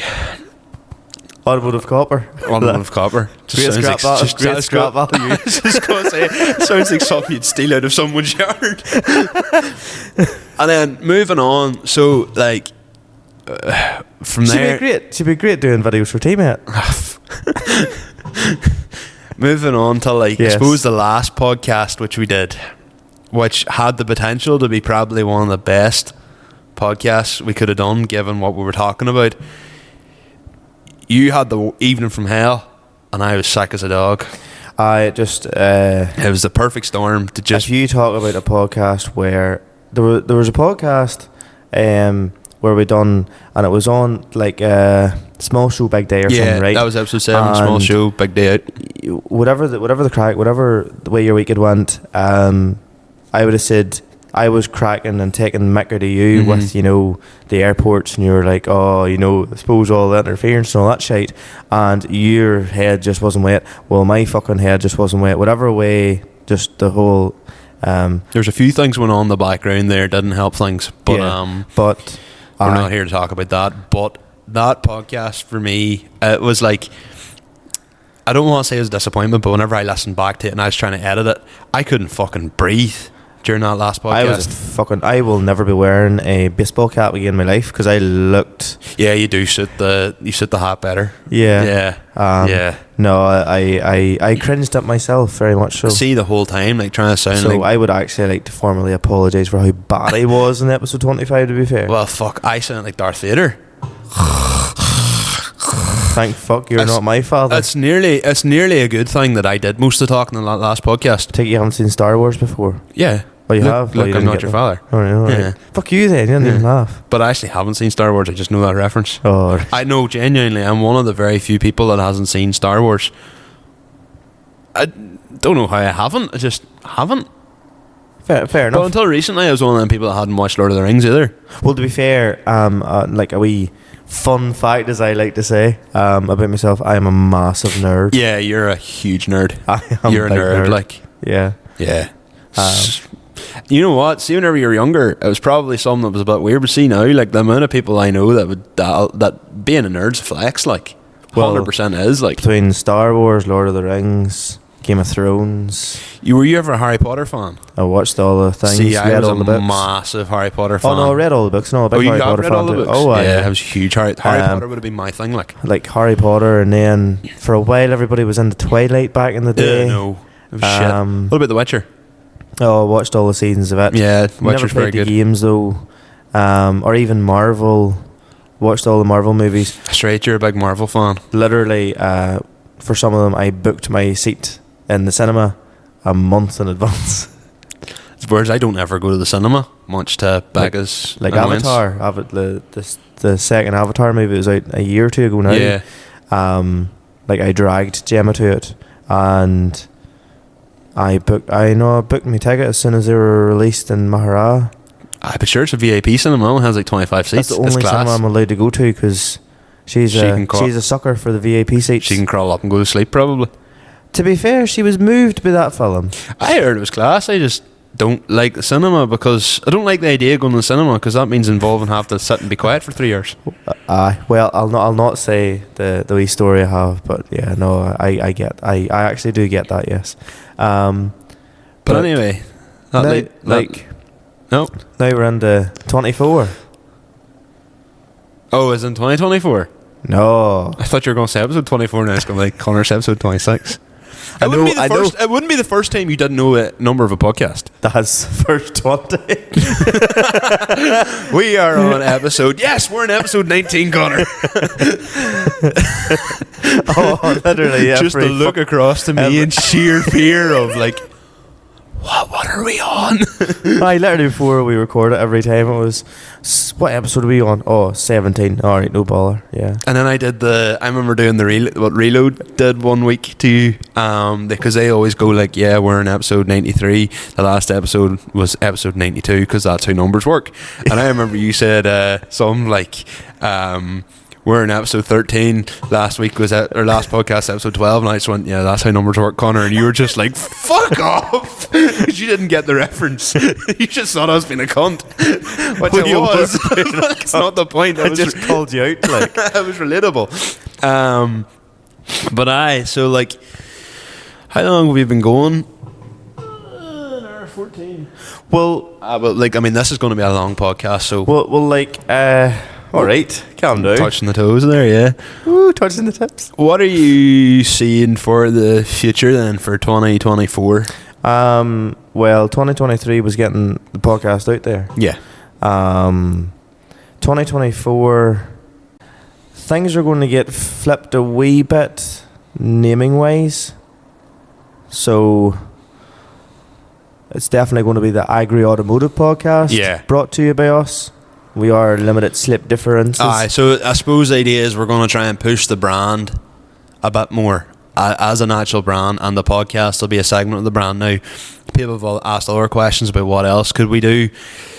Truth of the matter is, to do the podcast continuously, and we'll get to this in a bit, to do the podcast continuously, like no breaks, like as in we haven't missed a 2-week slot No. in the last year. We don't intend on missing any gaps. You can say that it's hard to work around. You could say that the podcast definitely the bread and butter, or has now become the bread and butter of the whole thing. For 2024, will be merch will be the next thing. Aye, this I would like this to be the year of investment, shall we say? But for the podcast, literally, I have the next 18 pods lined up with guests. So, yeah, this year has very much been me and you. And here, there might be episodes where last minute we get let down. It's going to happen, and it'll be back to me and Connor sitting chatting shite about the Sarah and the Type R and silage again. But a lot more focus on guests this year to try and kind of get the name out there. 2024, to get sort of merch side of things sorted. Obviously, people have obviously asked us about it. We're definitely open to other things, but at the end of the day, the podcast is the bread and butter. Yeah. And if time allows and things work out to allow other things to happen, then we've ideas, don't get me wrong, and sure you will all be the first to know as well as soon as we make a decision. The problem is it's only two of us, and then I do all the editing, and going forward, Connor's going to be doing all the merch. So the podcast is, as Connor said, it's the bread and butter, and for us to do that consecutively every 2 weeks, that takes up a lot of my time. What I would like to do this year is attend more events, but the trade-off with that is if I attend more events, then there's less of us actually getting to work on our stuff, so there'll be a bit of fine and balance about that, but I'll address that in a bit. Well, it's like, sure, there was an event just in the weekend past, and I had all intentions to go to it. Same. All was working out for me, and everything just fell through at the 24 hours beforehand. So, like, suppose Michael likes to talk a lot. Michael probably going to be seen more than I will be seen at events. Probably, if all goes to plan, yes, don't get me wrong, I'll try and attend them all. But at the same time, like, I definitely have more availability. Dairy farming just is 24/7, and like, yeah, it's just the way it is. So we kind of went arse about face because we jumped straight into the podcast with this one, but I wanna cut back now till the original, how we normally start the podcast, because we're gonna just move on through a bit of a structure here. But there has been quite a few interesting things in the last week of weeks, and since the last podcast, last 2 weeks. So some of the main things really for me was I've spent a lot of time trying to get guests lined up. So I don't want to talk too much more about that. You'll just see that as time comes on. Yeah. But something that I actually got to do, I'm not joking when I say in the last 3 months, I haven't had a night where I haven't had time to actually decide to do what I want. I am either working on this, I'm seeing Becca, or I'm having to do something. I have to fix this, or I have to sort that. And it was only last week I got an opportunity to actually go, do you know what, I might go and do this tonight. So one of our mates, one of our close friends, has recently got an S13. Now, I'm not going to say his name because I didn't ask him if I could talk about this in the pod, so I'm not going to mention it. But basically, it was nice to actually go and stand in a shed and just chill and talk to someone and not have to worry about, fuck, I need to get this working, or XYZ's going to happen. Like, I need to get this sorted for the cattle, I need to get this sorted, Mary's broke, etc, etc. You know, so it was nice to go and actually, we were welding an S13, we were welding chassis rails, and just standing there and cutting out bits and pieces and doing body tinning and just generally chatting about a shite. It was nice to actually get a chance to do that. So, but then a couple of other things. Then we, well, you were supposed to go, couldn't go. Went to Kilray Tractor Run. That's the thing. So, I was hopefully getting the tractor to go, and then worst case I was just going to go anyway and just jump in myself. And then it's getting to that time of the year where there's some of the slurry tanks need to be put into the other slurry tanks, and I spent all day moving slurry.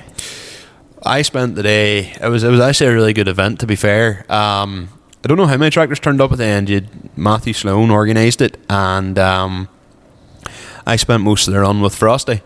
So that F-130, when it's in front of you, she's wide. Like, we come through Portland. You're trying not to say it's unbelievable.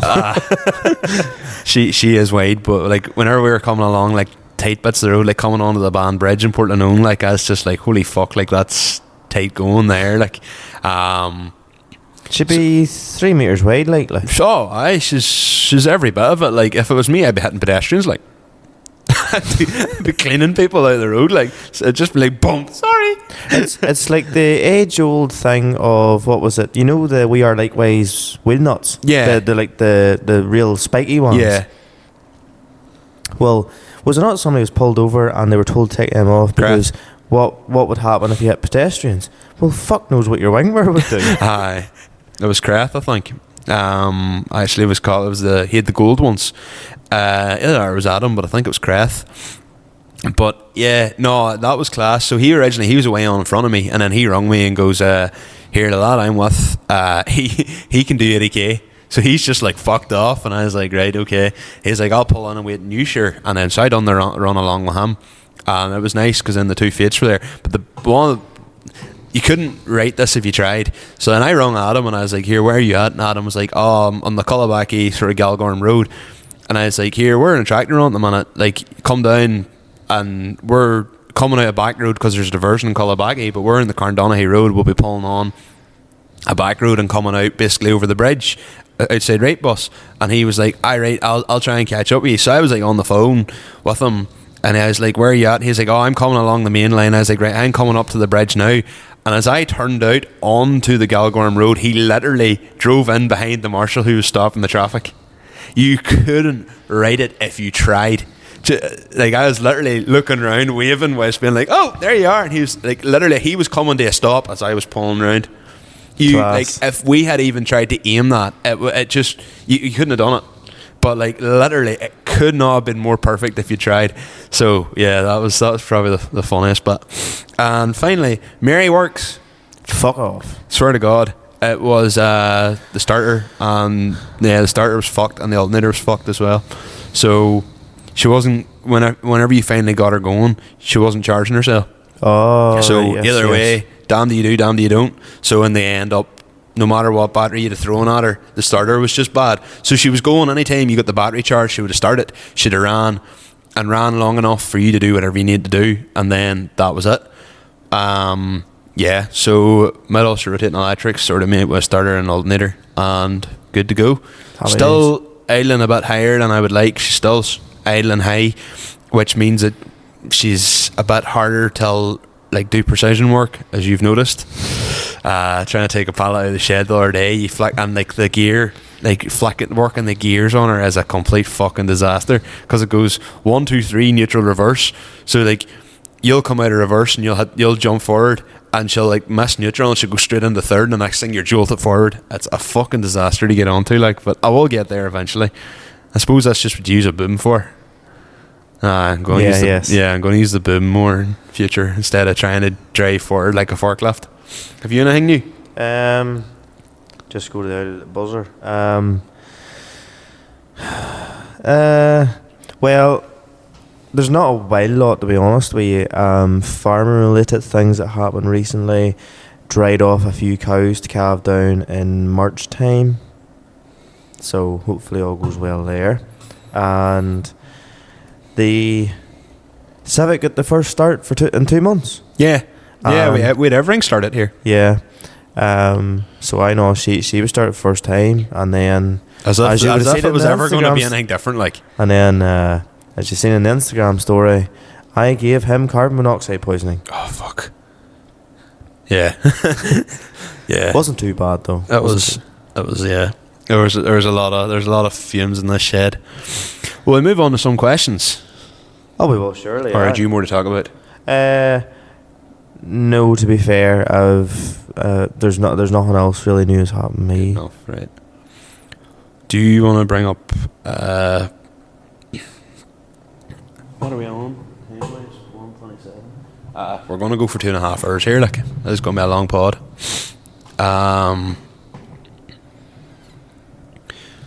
So we'll move on to some questions. Go for it. You start. Do you have the Instagrams loaded up there? I'm in the first batch. Are you in the second batch? I'm in the second batch. Right. That's the right thing, isn't it? Aye, probably.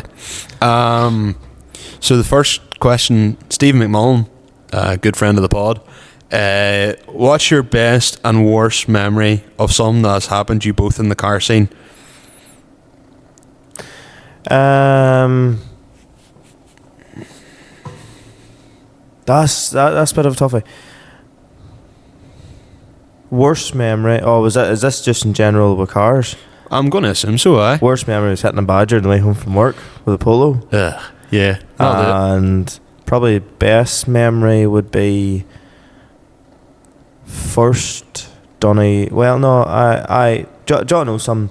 What do you want to know? Donny got fuck you. You're proud of yourself, aren't you? Yeah. Good boy. Yep. Probably Donegal in the Civic. Right, yeah, 2021. I would probably say that was class. so. That was a class year. It was very good fun. Yeah. What about you, Michael? Best experience actually is you were there for it. Was it? Yeah. No the way. day I got the weekend I got the hydraulics in the 207. That Sunday we were heading to Ultimate Car Show in Larne. Yeah. And I remember coming into BCP, and Stephen Chambers had the other car on hydraulics, and I remember there was like a space left for me to drive into to park up on while we're waiting everybody to come in, and I remember like coming in and like lowering the cars and everybody just coming up and going like deadly. That moment will stand by with me by the end of time, and you were my passenger that day. That's how. That was actually probably near the start of us being. It would have been like that yeah. So that's what I'm saying. 10 years like. So I remember you came along with me that day. Worst.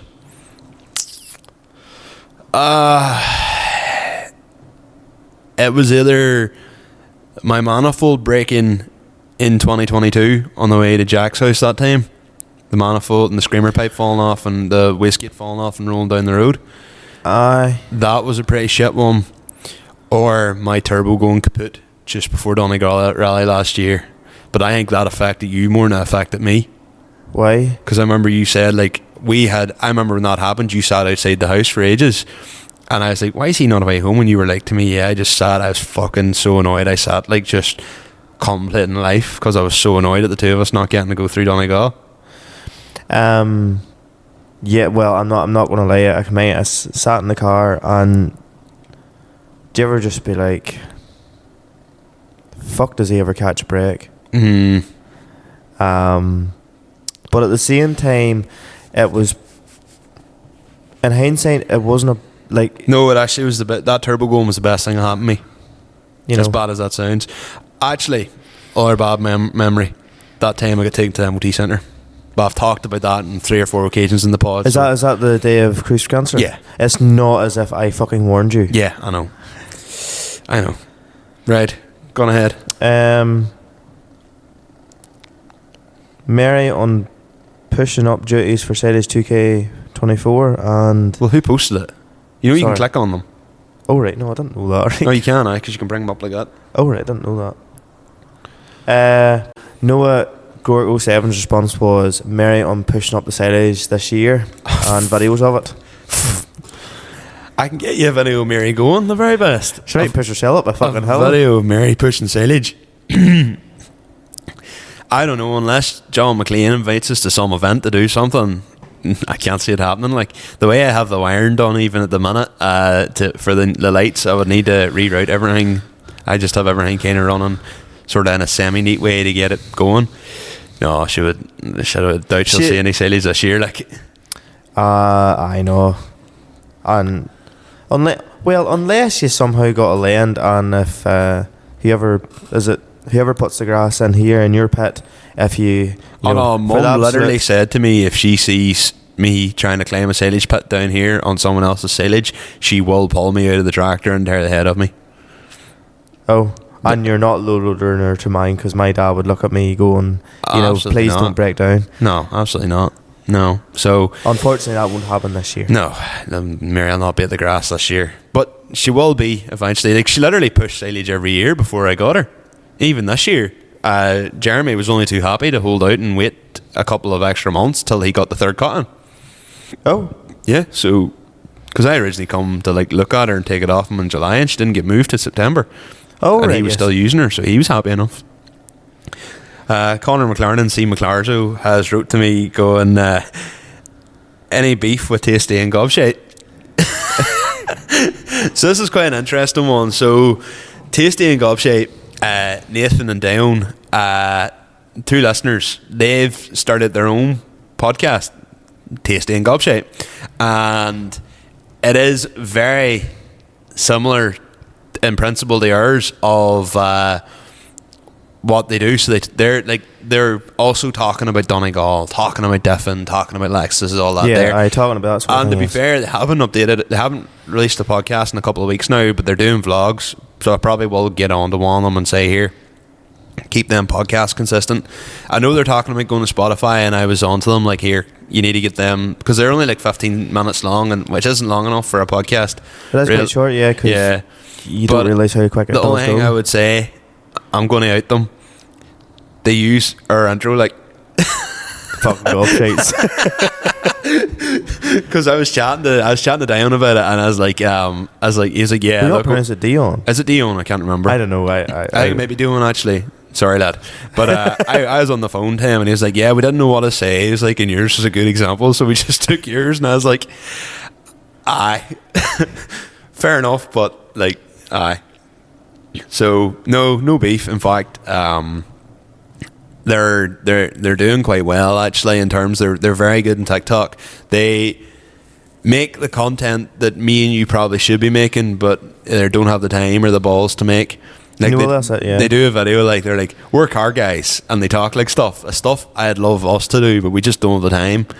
So they're filling the void that we can't. So you know what, fair play. There's plenty of room for all of us. So, aye, keep her lit, lads.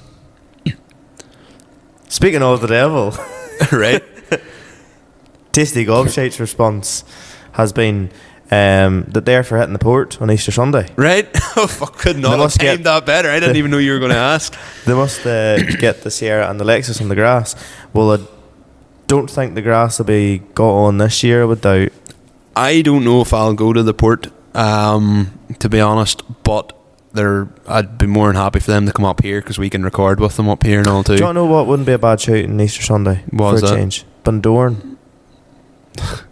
That's a long distance for me to drive. Like, But it's where anybody goes if they don't go to the port. aye, well, And it's Easter Sunday, like. Well, that's if we do end up at the port all the same. well, either or, they're more than welcome to land up here, and we can we can do like a skit or have like a sketch with them when they're here. And we can So that'll be good crack. Like, we can help them out with the wee disclaimer. aye, we'll record another disclaimer for them. That's what we'll do. Aye. And then they can use that. Owen Ruins wrote to me just saying E12 Corollas. I'm assuming this is in relation to whenever we did the shoutouts the last time. One of the lads wrote to us about that E12 Corolla meet. Yeah. And I went to you, what's an E12 Corolla? And you were like, it's a Corolla. And I'm like, yeah, no shit, Sherlock. What shape of fucking Corolla? it's 01 to 04, isn't it? I'm hardly going to I'm hardly going to ask you, what's an A86 Corolla? And you're both going to be like, a Corolla. Yeah, I'm assuming that's what that's to do with. Or maybe he just likes E12 Corollas, in which case, fair play, lad, keep her lit. Yeah, no. Yeah. For me, Style Riley's question was, what car got us into cars? Not your own car, but a car you've seen that sparked interest. I was always into cars, like, even racing games as a Wayne and stuff, like, but my cousin, Julie, whenever she had just passed her test, all the ones she run about with at the time, like, all used to park up in Claddagh, and it was all 306s and 106s. And I remember, like, we'd be coming back from my cousin's house, like, this is when I was like 11, and we'd be coming back from my cousin's house at like night time, and like they'd all be lying, like maybe 3 or 4 or 5 of them, like parked in Claddagh, like, you know, like, and they'd all be sitting there, all the cars all decked, you know, with fog lights on, and they all maybe had yellow fogs or green fogs or whatever, maybe neons or whatever, and there's courses and all there too, and it's kind of like between that Max Power and Lick and Tar style, like the sort of the slammed and screwed era that then came in after, with all the like the how low could you get your 306, and them boys were kind of like the first to be doing all that. And I remember, like, I was driving by, like, and sitting in mum's car, just being like, that's class, like seeing them all parked up. And then I think I spoke about this before, but I remember when I was like 8 as well, like, remember seeing someone at my crossroads, like, hooping in a Sierra. That's Sierra, it's an RS 500. It's not that far from me. I'm not going to give locations, obviously, but it's not far from me. He still has it. I remember her shooting a flame, like, 3, 4, 5 foot long, and I was like, oh, that is class. And then finally just going to the port on a Sunday as well, like, from I was like 4, because what else do farmers do? They can't get away, and like dairy farmers can't get away on holidays, so what do? They finish early on a Sunday and go to the port. I'm doing that these days. Yeah. Well, not at the minute, you know, with bad weather and that. For me, to be fair, so when I was in primary school, was best friends with Phil Anthony McCann. Yes. And his father and him were massive into rallying. Yeah. And Still I think are. Still are. His father would have done, like, I think it was co-pilot. Mm-hmm. Anthony drives now, doesn't he? Anthony drives now, yes. Mark II Escort. And it was, I suppose, like anything really. Whenever you're friends, and then I suppose he was into it, then I got into it. Then back then it was like your Max Per days. And it was like, you seen any done up car, you're like, that's deadly. Mm-hmm. You know, never got to the port for we never really went to it when I was too young.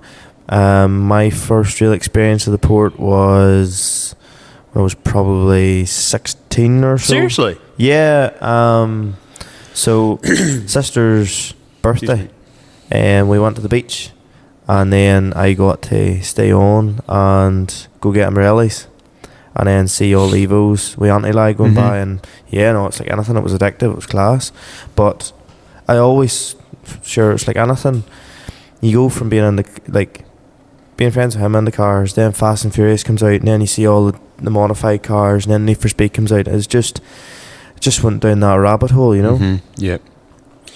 Conor McGrath 512 has wrote, you should do a car of the month and pick a car from each week and then pick which one's your favourite. To be fair, not a bad idea, but we do sort of do that kind of with the big old skids and one wheel peels. Like, if there's a certain car we see that we like, we'll go, what about this? I suppose the next thing you could do is really like, what would win from that? That's definitely something to keep as like kind of a bonus segment. To be fair, I'm not against doing something like that. It's quite a I'm not against really anything, to be honest. It's quite with a you. good idea. Like, Jack Murta has said he wants to hear more about this rear-wheel drive PD 130 Zara idea.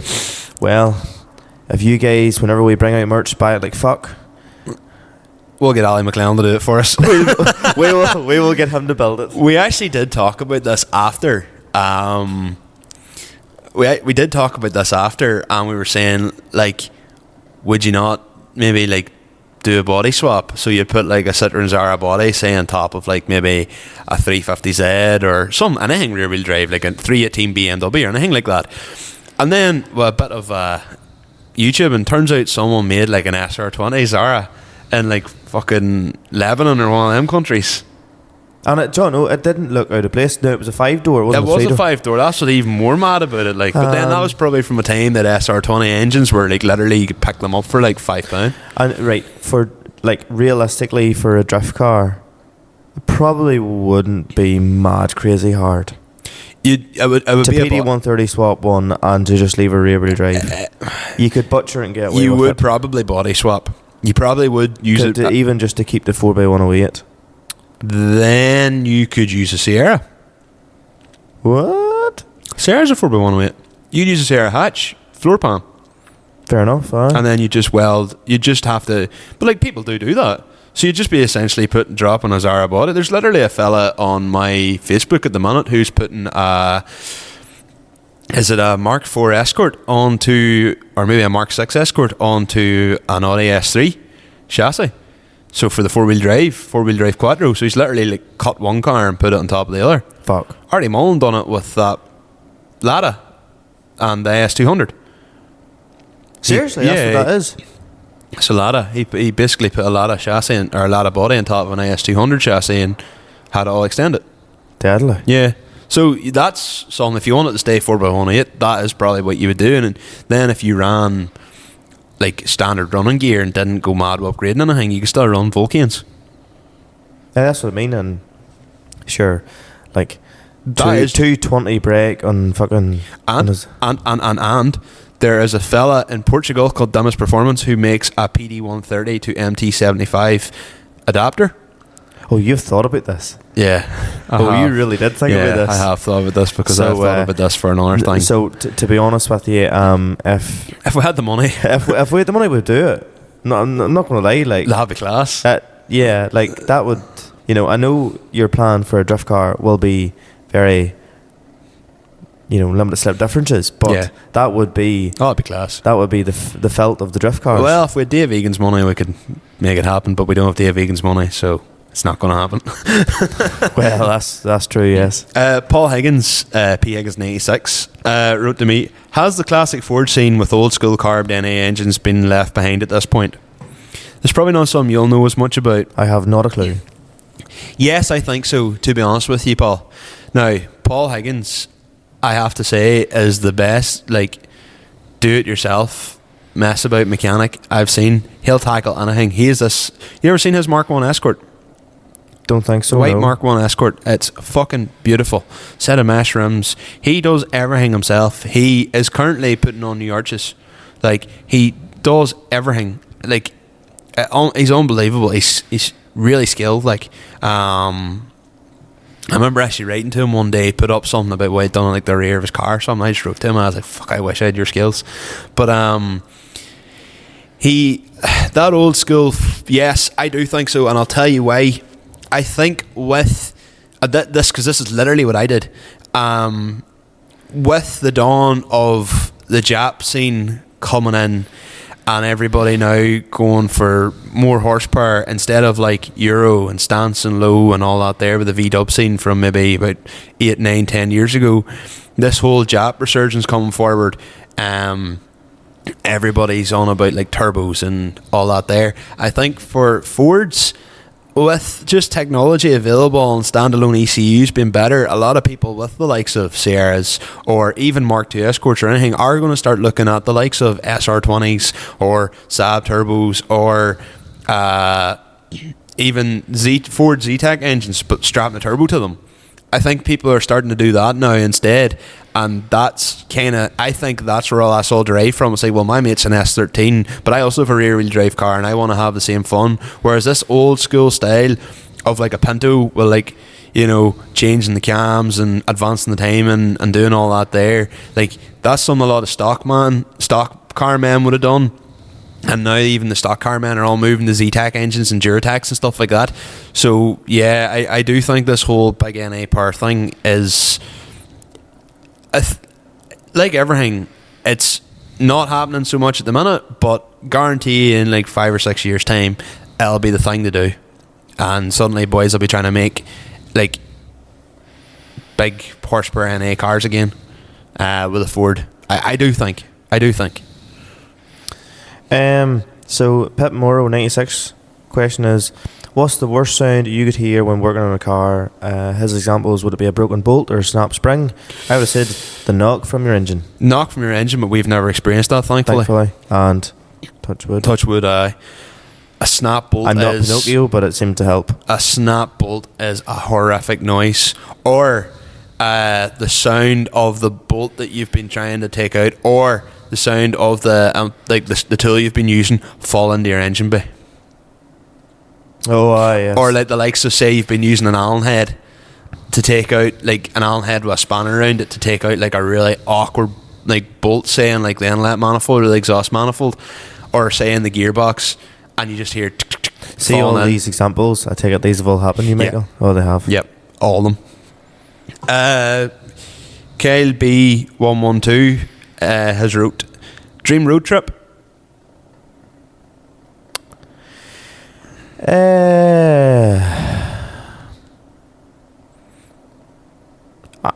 I'll keep mine to Ireland. Okay.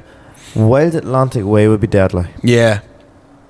If you ever had time to do it from like literally Even Derry just City doing till Cork. even just doing Kerry, so Ring of Kerry and the Dingle Peninsula is unbelievable. Sorry, is class driving roads. Trying to turn into me there. Yeah, but I'm see, even saying it the same way. Unbelievable. Yeah, to be honest, that's something I'd love to do as well. But the only thing is, the cars we drive aren't built for half them roads. Whereas what I would say, the North Coast run, I know it's not a dream road trip, but the North Coast run from Carrickfergus. Yeah, from Carrickfergus the whole way around to Coleraine, like that is a deadly road. Like that road's You mean good. Portrush, Port Stewart? Well, even like the A2, like out by Larne and like all the way around through Ballycastle and all, like that road is a good road the whole way. It's a, it is, surely. it's a main road the whole way. Dream road trip would be I don't know, I'd love to drive like somewhere like that had a bit of everything. I actually don't know. It's that Stelvio Pass that they had in Top Gear years ago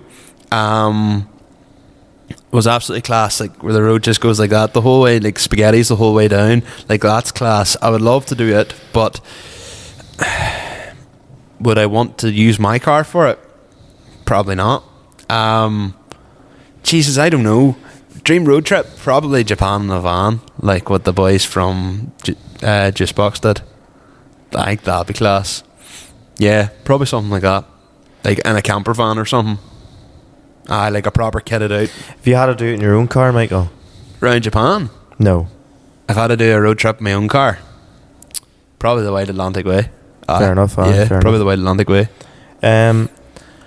Francis O'Brien has wrote Meet and Location X in the works. We have an idea, We have an idea. but you will hear about it when we have thought it up more. Location X is one of them things which we're sitting going, yeah, we'd love to do it. But the thing is, we put our name to it. If we get more professional, that's something that would probably come back to bite us in the arse. Very much so. Like, it's the reason why we have a disclaimer. Like, we don't need to have a disclaimer in our podcast at the minute, but if we ever did get further up the ladder where we were under a bit more, say, normal media scrutiny, we don't want to have anybody coming back to us complaining. yeah, basically, yeah. So we're kind of covering ourselves, but yeah, we do have a couple of things we'd like to do. We don't want somebody to turn around and say that 10 years ago We were promoting unsafe driving. Ah. Yeah, and bite us in the arse. podcasts like the Limit Slip Differences podcast, we're encouraging young drivers to go out and do whatever, like, because people do complain about that. People are assholes. Like, people do complain about that shit. Edward Neal 4355. Be interesting to know how the two of you got to each other, or know each other originally, and what the plans are for New Year. So split this into two then. How do we know each other? How did we originally meet?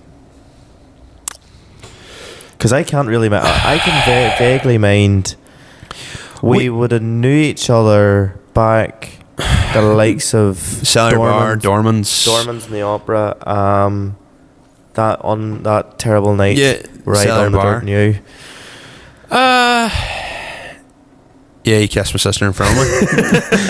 Let it be known. Let it be known.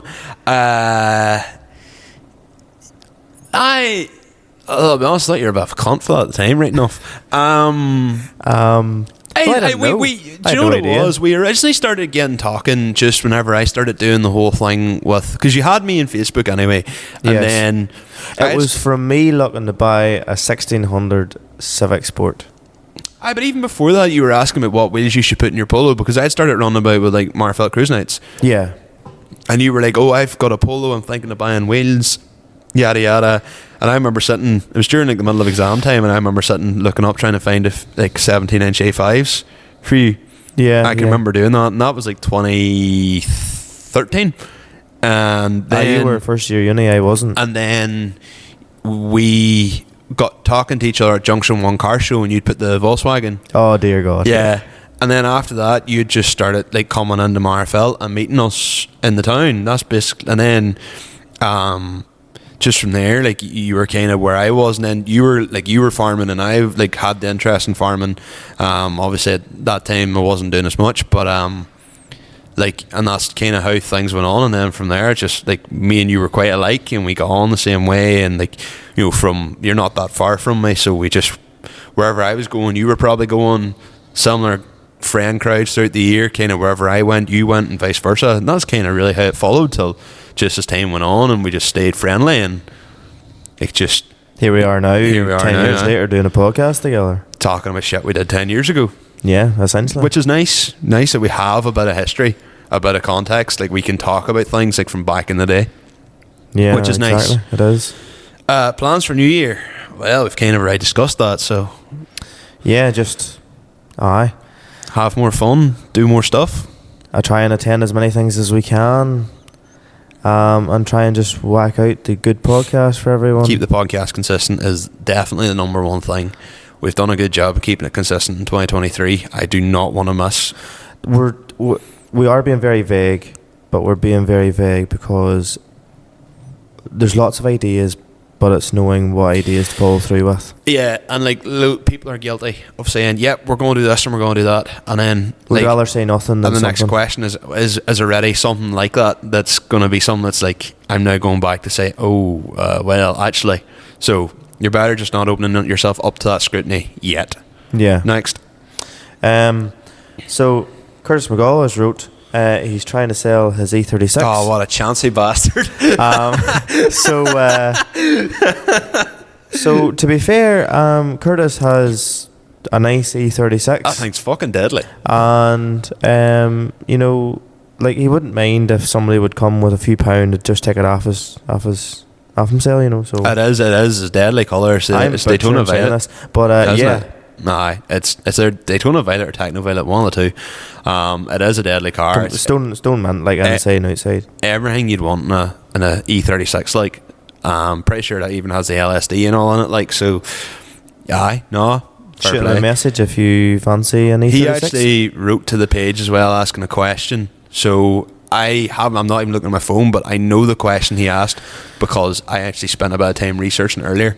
So I'll ask that question and then I'll jump on to the next one. Go. He asked, and we talked about this last time round, but he asked, what do we think of the difference between over here, on the island of Ireland, north and south, versus England?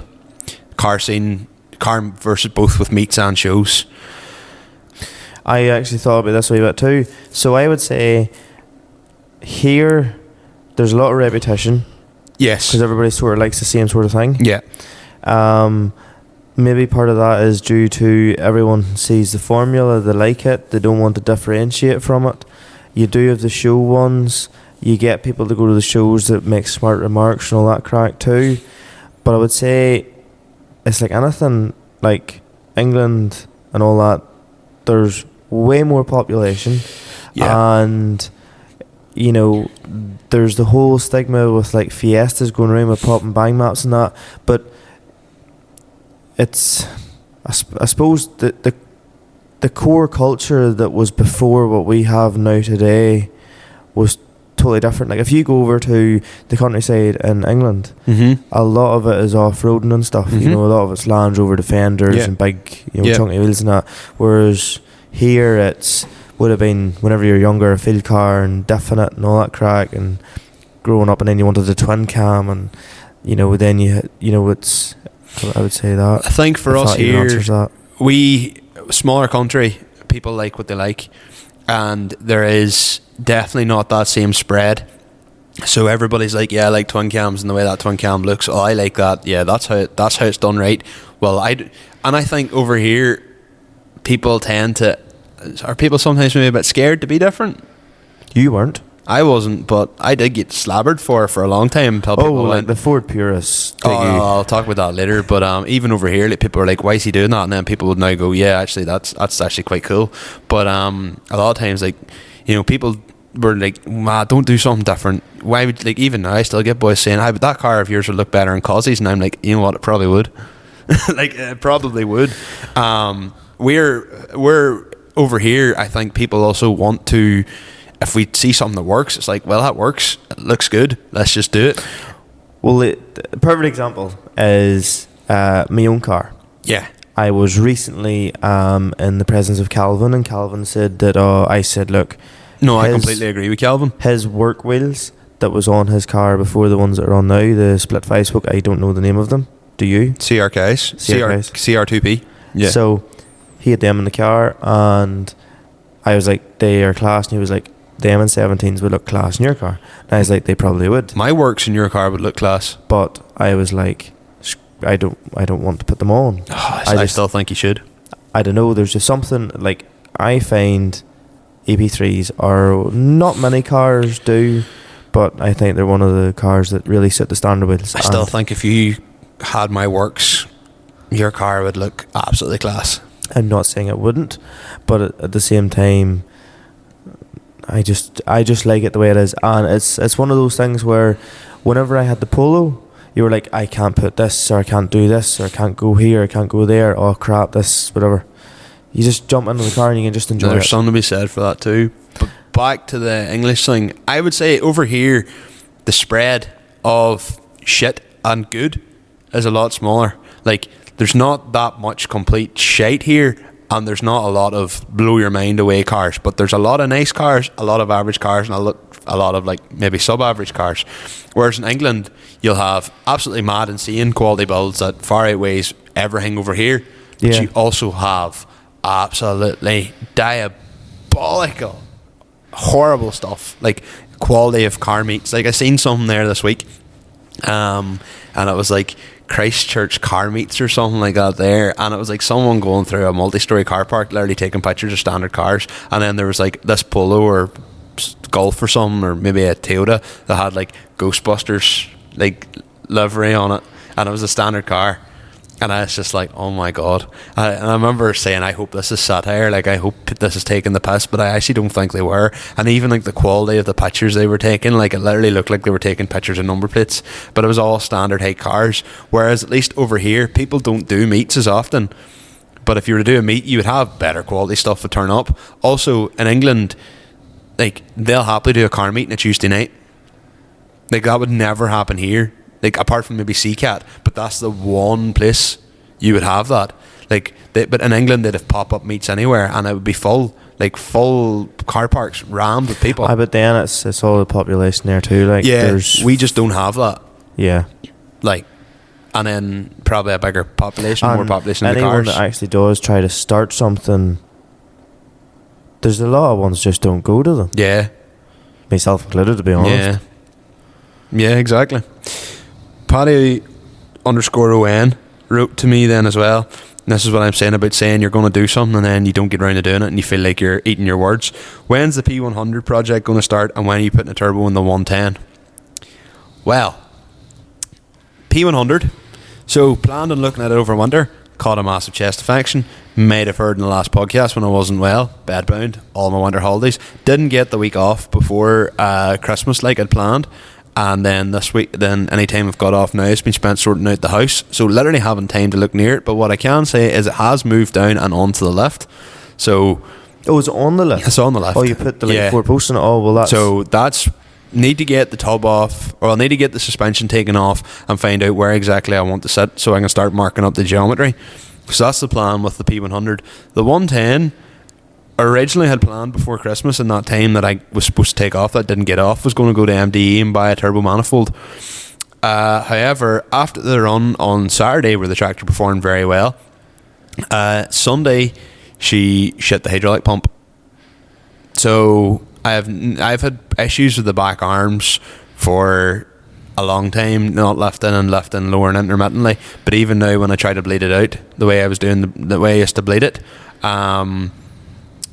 yeah, she just doesn't lift the back arms at all. So I'm not going to run and go and get a turbo put in the tractor whenever I have more pressing issues to sort. So the turbo's still there. Fear not, it will be done. When?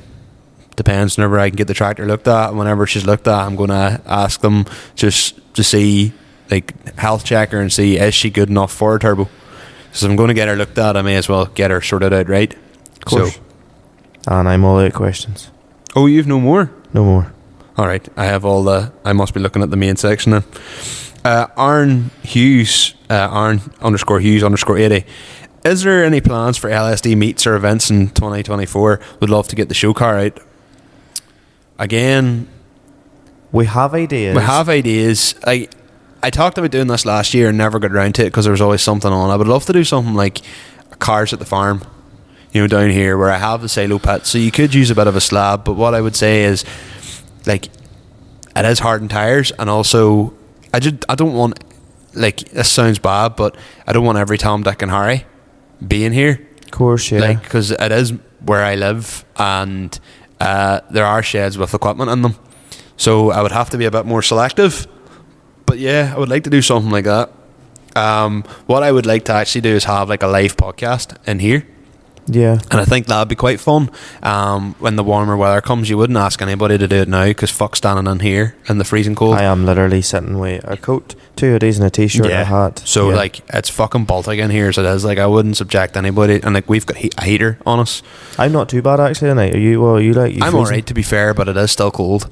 But like, if you were standing, you'd be frozen. Like, we've got the heater. That's why we're alright. Plus, you've got about 5 million layers on. Yeah. I don't, but I'm a bit warmer than you anyway, the majority of the time. You're colder before I am.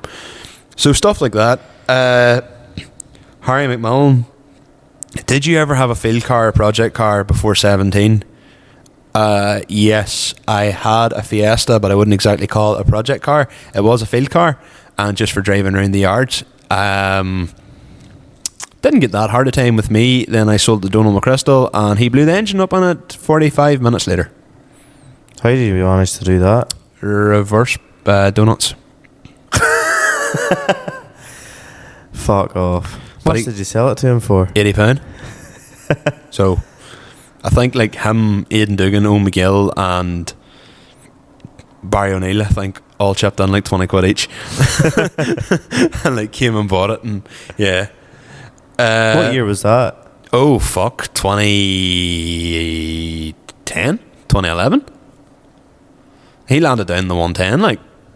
I'm probably 14 or 15 at the time, like. Yeah, Probably shouldn't be airing that in the podcast, but anyway. K411 Dan. Roughest thing you've ever done to a car?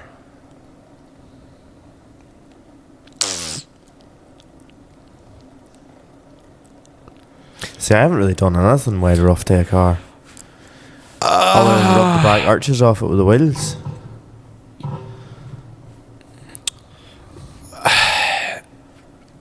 You and the C-Max? I think the C-Max is probably, yeah. So I used to have a C-Max as like a daily for like 3 weeks before it met its sorry end. And I think it was... Yeah, the like people carrier. Yeah, see, Mad Max we called it. I think I was maybe racing Tara actually. And I was racing around at Fort Lanone, and I gave it death. And the next thing got back to the yard and she was rattling.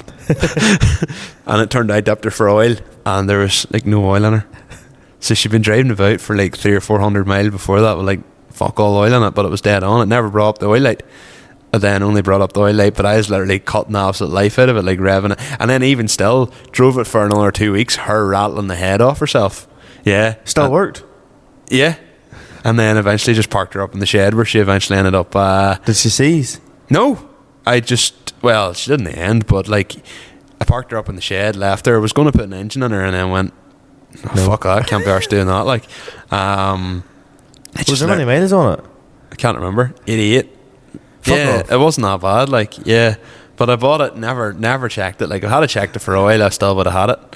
Good old Mad Max. She was great, even for mountain biking. You just fuck the bikes in the back of her and away you went. Like, that would have been the ultimate deal. How much did that cost you? £280. Way full year's MOT or what?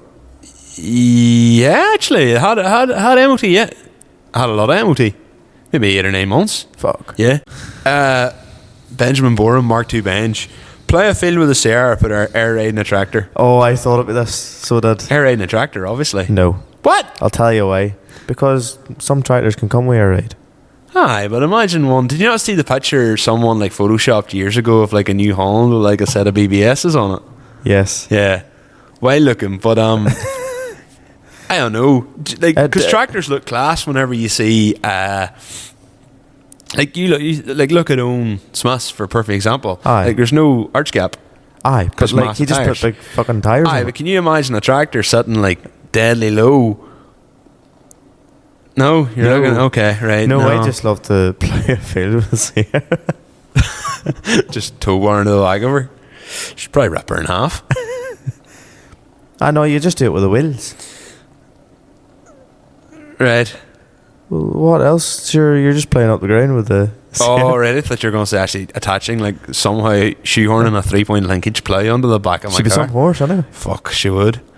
Stephen McMullen, again, from left to right, which is the correct order for cutlery in the cutlery drawer? I had to think of this too. So, personally, in my own drawer, so we have 1, 2, 3, and then the wee bottom bit, and then the other bits there. So, Yeah. spoons, Yep. knives, forks. Oh, we're spoon, fork, knife. I think it's spoon, fork, knife. Yeah, that's what we are too. Teaspoon. Teaspoons at the bottom, yeah. And then there's a wee section. I don't know For what big knives. I don't know what the fuck you put into the wee section, and then the other section is like knives, big knives, like Yeah, all that crap. that's the way yours is too. It's very random, but no, that's a very wholesome question there. PDE Kiernan's. I know you've spoken about it before, but what is the rashest thing you've seen done while diffing? Don't know. I think Driver X going over a speed bump, full hang in a twin cam, was pretty rash. The Video Donald put up where the man just drove into the wall and just put her in the limiter and did a big burnout.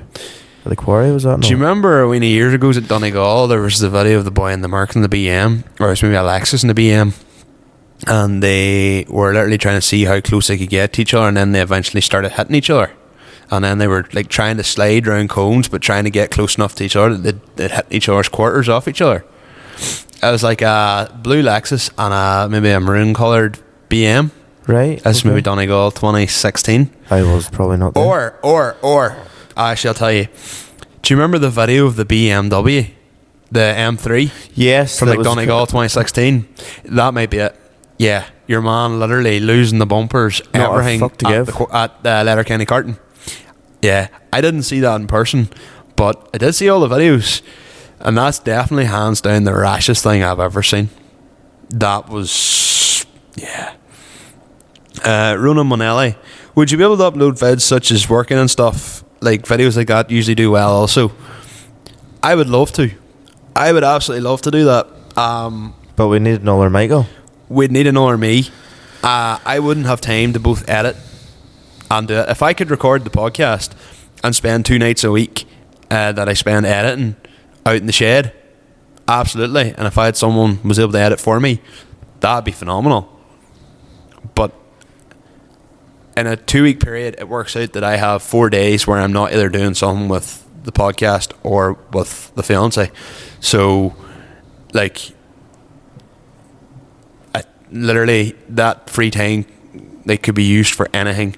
And there's other stuff coming on, like for instance, if we needed to go somewhere, like saying a Friday night, I'd agreed to go for something or do something, or Yeah, of course. I'd agreed to help out someone else. Like, that's just time lost. Yeah. So it is hard to get the time, and as I say, I would rather consistently pump out the podcast than try and this it took me a while to learn this, because I wanted to do a heap of other stuff, but the reality is consistently pumping out the podcast is what's got us this far.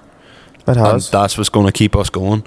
So there's loads of people out there making videos, but there's not everybody out there podcasting. Pretty much, yeah. So there will be a time where there are more, like there's more podcasts coming on for 2024. I know that already. So yeah, that's kind of why. Reese Bruce, can Michael detail his car in under 2 hours? I know what this is a job about. This is a job at LZ Fest, isn't it? So, I'll give context for why this is a bit of a job. So, we drove down and we got into LZ Fest about 9:30. Yes.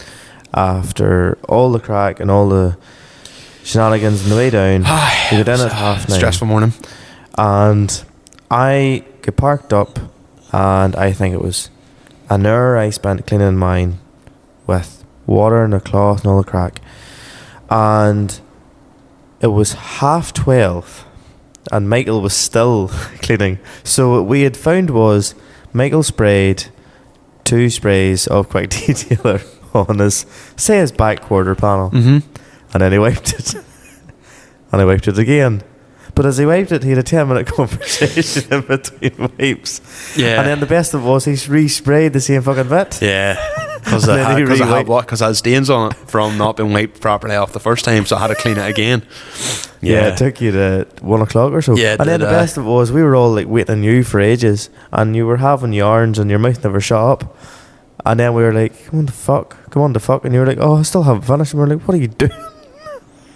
Yeah. And then you contemplated taking the wheels off, and we were like, no. That's right. Yeah, do a dub shed and take the wheels off. And we were like, no. I will probably do that for dub shed this year again, to be fair. That was very well, it's handy with the 2 of us there. Yeah, it was. Johnny McGrath 2JZ. Dream guest to have on the podcast? Jimmy Oakes, I think.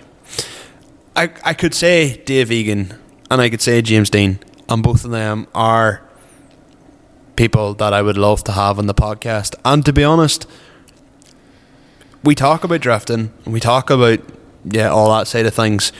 There's no reason why, if we didn't keep progressing, that we couldn't get them on the podcast. Whereas if we got someone like Jimmy Oakes, he would, to me, that would be like he'd be over for an event, say with Drift Games, and it'd be us being of enough significance that we could get shoehorned in. And for me, that would be a massive deal. Plus, Jimmy Oakes is the sweetest guy you'll ever meet, so he'd be an incredible guest.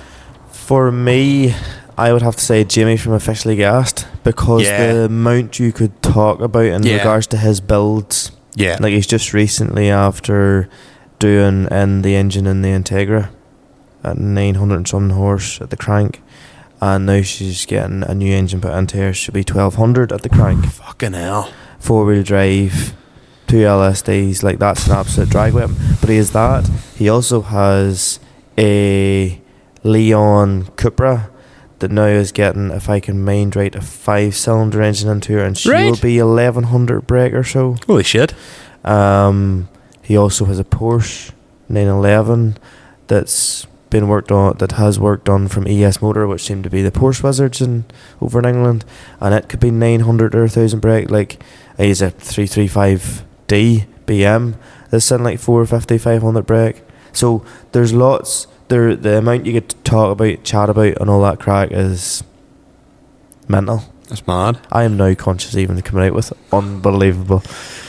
Again, Johnny, second time. Best moments of the last year compilation video. That was something I originally had planned, to the point where I have a full list in my phone of videos, and originally I was just going to do episode 26 was originally just going to be clips of the best, and not even talking about it. And then I decided it was more fun for us to talk about it. So instead of there doing, would be no real need to be here. no. So instead, we've talked about our favourite moments earlier. Johnny will have heard that by now, so yeah. And that's me out as well. So Thanks very much, guys, for the questions. Some serious good questions there, folks. I really appreciate it. Like, the amount of questions as you've heard there has been unreal. Like, and what way does your cutlery get set in the drawer? yes, find out that. I'm just checking the time here. It's 11 o'clock. So moving on to the final section, although I might try and numb a bit of this down, or maybe go through at a quicker rate, because we had planned on this being a long podcast anyway, and we'll be talking for a while, so like, yeah, we'll maybe try and get through this. But We don't need to be told that we need to get through it. Let's just get through it. fair enough. First thing I've got, I don't know whether this is a big old skid or a one-wheel pill, Connor. That's mostly what you tell me. Me getting absolutely torn into by the Ford boys again. I say it's a big old skid because it's funny as fuck, but it's a one-wheel peel in the fact that no one should really have to go through that abuse, although it's fucking hilarious. Like, one fella said, "Oh, whoever done that needs punched square in the face," and I replied to him going, "Here, I'll even hold my hands behind my back for you. Come on, you can hit me straight in the nose." Never responded, and I was like, "Yep, typical keyboard warrior." And I'm not the aggressive type. I'm not going to go pick fights with anybody. Oh, you enjoyed the aggressiveness, though. I enjoyed the passive aggressiveness. Yes. All right. Like, there's a difference. I am not one of those boys that says, "Oh, if you look at me funny again, I'm going to break your legs." I just literally was like, "That's all right. I'll hold my hand behind my back, and you can punch me as hard in the nose as you like." No response. Probably didn't think the original owner was actually going to come in. Like, you get people, like, I've seen people comment before in the past, and they've been like, "Oh, the owner deserves, like, whoever done this literally deserves to die. This is an abomination," or something like that. And then I've commented below going, "Well, like, that's my car, by the way." And they've went, "Oh, you mean it's not the worst? I mean, it's just not to my style." And I was like, "Dude, you literally told me that you wanted to see me dead." They're just such a silly Billy. It's just like, yeah, Ford boys. I also did see someone did an off-road Sierra. Left kit, jacked up big off-road tires, 2.3D. So it's probably dead as a fucking doornail. Like, maybe if they turbocharged it or whatever, it may have a bit of. But yeah, it was like a pure, like, off-road spec Sierra. For me, a very big oil skid is WRC could be coming to Ireland in Yeah, I have that 2025. written down too. Yeah, no, Yeah. I was going to steal it before you stole it. That's actually down my list. So to be We fair. will be doing that. Yeah, no, 100% we will be doing that. It'd be nice, actually. Don't know when it could be, but if it's 2025, maybe depending on what level we're at, then we hopefully could have some involvement with something, an event around that, which would be good. Cameron Taggart tagged me in a Just Burn Oil video, and it's literally some man in a Mark II Escort ripping through a forest with the Freebird song. It's fucking class. It's deadly. The driving was unbelievable. Jimmy Keys ending up in New Park like a twat. Oh, yes. I done some howling at that. That's a big old skid.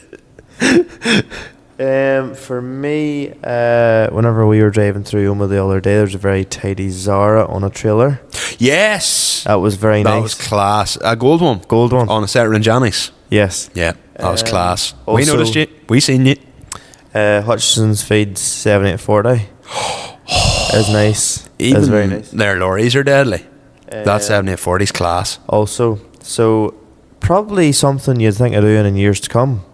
But if you're going on holidays, I've seen a TikTok and they had, when you're on holidays and they had on a beach, 3 RC diggers, 2 RC dumpers, 3 RC dumpers, and they were just shifting sand with RC diggers and dumpers. Deadly. That is unbelievable. Deadly. That is class. That's class. So here's another thing for you, right? Right. So I saw on TikTok the other day, Okay. and I'll show you the video of it after this. Right. Or if you can put it in you want, right? Somebody put a 1.9 PD engine into a tractor. A small tractor at that. Right. Now all we need to do is put one in the Zara. I wonder what tractor was it? Oh, it was like a fucking garden tractor, a miniature tractor. Oh, right. It fucking goes like. Deadly. And they also, the same TikTok account has a video up of a BMW engine in a tractor. Right. An M52. M57 or M52? M52's a petrol. M57 then. M57's a 3 litre diesel engine. M57. That's the 330D engine. Yeah. Niall Finnerty tagged us. Did you see the RB25 in the Civic Type R? I've seen that before. The white body one, the white one. Yeah. I've seen that video a couple of years ago. Yes. Oh, really? It's a rear wheel drive. Yeah. RB engine Civic. Class. No, I'm not going to do that to mine. Definitely not. Cool idea. You should. No. I've seen where your engine swaps ideas go. Yeah, fair enough. One wheel peel. Stuck at 18 mile an hour the other day. Why? Just people can't drive at this time of year. Well, there was black ice in the road, that's why. 18 mile an hour. Yeah. 18. There was somebody in a deep shock when I was on the way to yours that morning. Oh, here. Whenever I was driving till that tractor on Saturday, I was coming out, they were sharking and there was a Tesla on its roof. A Tesla? Yeah. Coming out one of the side roads. That's a deer fuck up. Yeah. Thankfully it didn't go on fire because they can't be put out. It was like one of them Teslas, a Model 3. Y? Model 3? What's the Jeep? I don't know. Maybe a Model Y? Wouldn't be up there in my electric vehicles as well. Nor me either. And then also the other day, I actually wrote this in the group chat, I think, was in a Citroen Zara Picasso taxi in Derry the other day. And this is one of them cars that you just know it wants to die. The clutch was hanging, the flywheel was hanging, every shock was gone. Just some man had bought it to do taxiing, and it was literally like you hit a bump and you just heard bang, bang, and like literally everything, it just was lagging. And I was like, oh, this car it would pass MOT very nicely then. Yeah, this thing just wanted to die.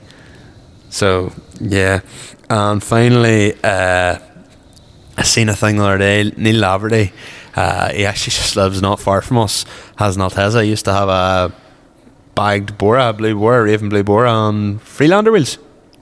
Right, yes. Oh, I know the car. I know what the car you mean. He put up a thing, and this fella wrote to him. He's like trying to buy something, and he wrote to him and was like, he had it up for £60, and your man wrote to him and goes 30. He goes, will you take 30? And Neil goes, nah. And your man goes, what's the best you'll take? And Neil wrote £90. Your man goes, you have it up for 60. He goes, well then buy it for 60. It was just like, that's unreal. So on that note, on this incredibly long podcast where thankfully I don't sound like Darth Vader, and thankfully I have a bit of life about me. yeah, we are going to finish up. And if I look at the screen at the minute, it says we've been talking for 2 hours and 28 minutes. You weren't joking whenever you said that. I wonder what the audio quality, because I have to cut the audio quality so it's below 150 megabit. Alright. So I may have to cut the quality, but it should be alright. Should be alright. Thanks very much, everyone, for listening. If you got this far through the podcast, Fair play. hopefully now, going into year 2 of podcasting, that we're getting there with everything. And now just on to the future. So yeah, couldn't have really said it any better, to be fair. Normally this is the point where I repeat back what Connor said in a slightly different way, but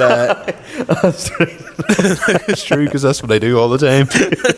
I'm like, thanks for listening to me. I was like, oh yeah. By the way, listen, I appreciate you listening. Thanks very much. It's like you've added no value to what you're saying, Michael. So if you are feeling graceful, if you're watching on YouTube, please like, subscribe, and if you want to see whatever we're going to upload, even though we let you know on all our other socials, hit the bell notification. All our other socials are at Limited Step Differences on everything: TikTok, Instagram, YouTube, Facebook. If you want to see no new content from me, I'm at Connor.Magoo on all things, and sure, you'll see me fucking Facebook likely anyway. And Michael, if they want to see some new content from you, I'm holding back in content. We're trying to push the page a bit more, but I am at Michael Scullin _ on everything. So if you want to see content that's maybe a couple of months old now at this stage, well, yeah, because realistically I have nothing, and I'm trying to get more stuff through the page to get as time moves on. And the page is now going to overtake me very shortly for followers. Well, we hit 700 followers on Instagram. Yeah, not that many more on Instagram. And we've hit 7,500 on TikTok, which is you're doing all right. Crazy. Yeah, here, but the thing is, you're only ever one big video away from like 5,000 subscribers, but like getting that one big video could be in 3 years' time. So we'll just keep trying to take over till we get to 10k for now. Please make us have a big video. But on that note, thanks very much for listening, guys. Au revoir. All the best, folks. Take it easy. Good luck.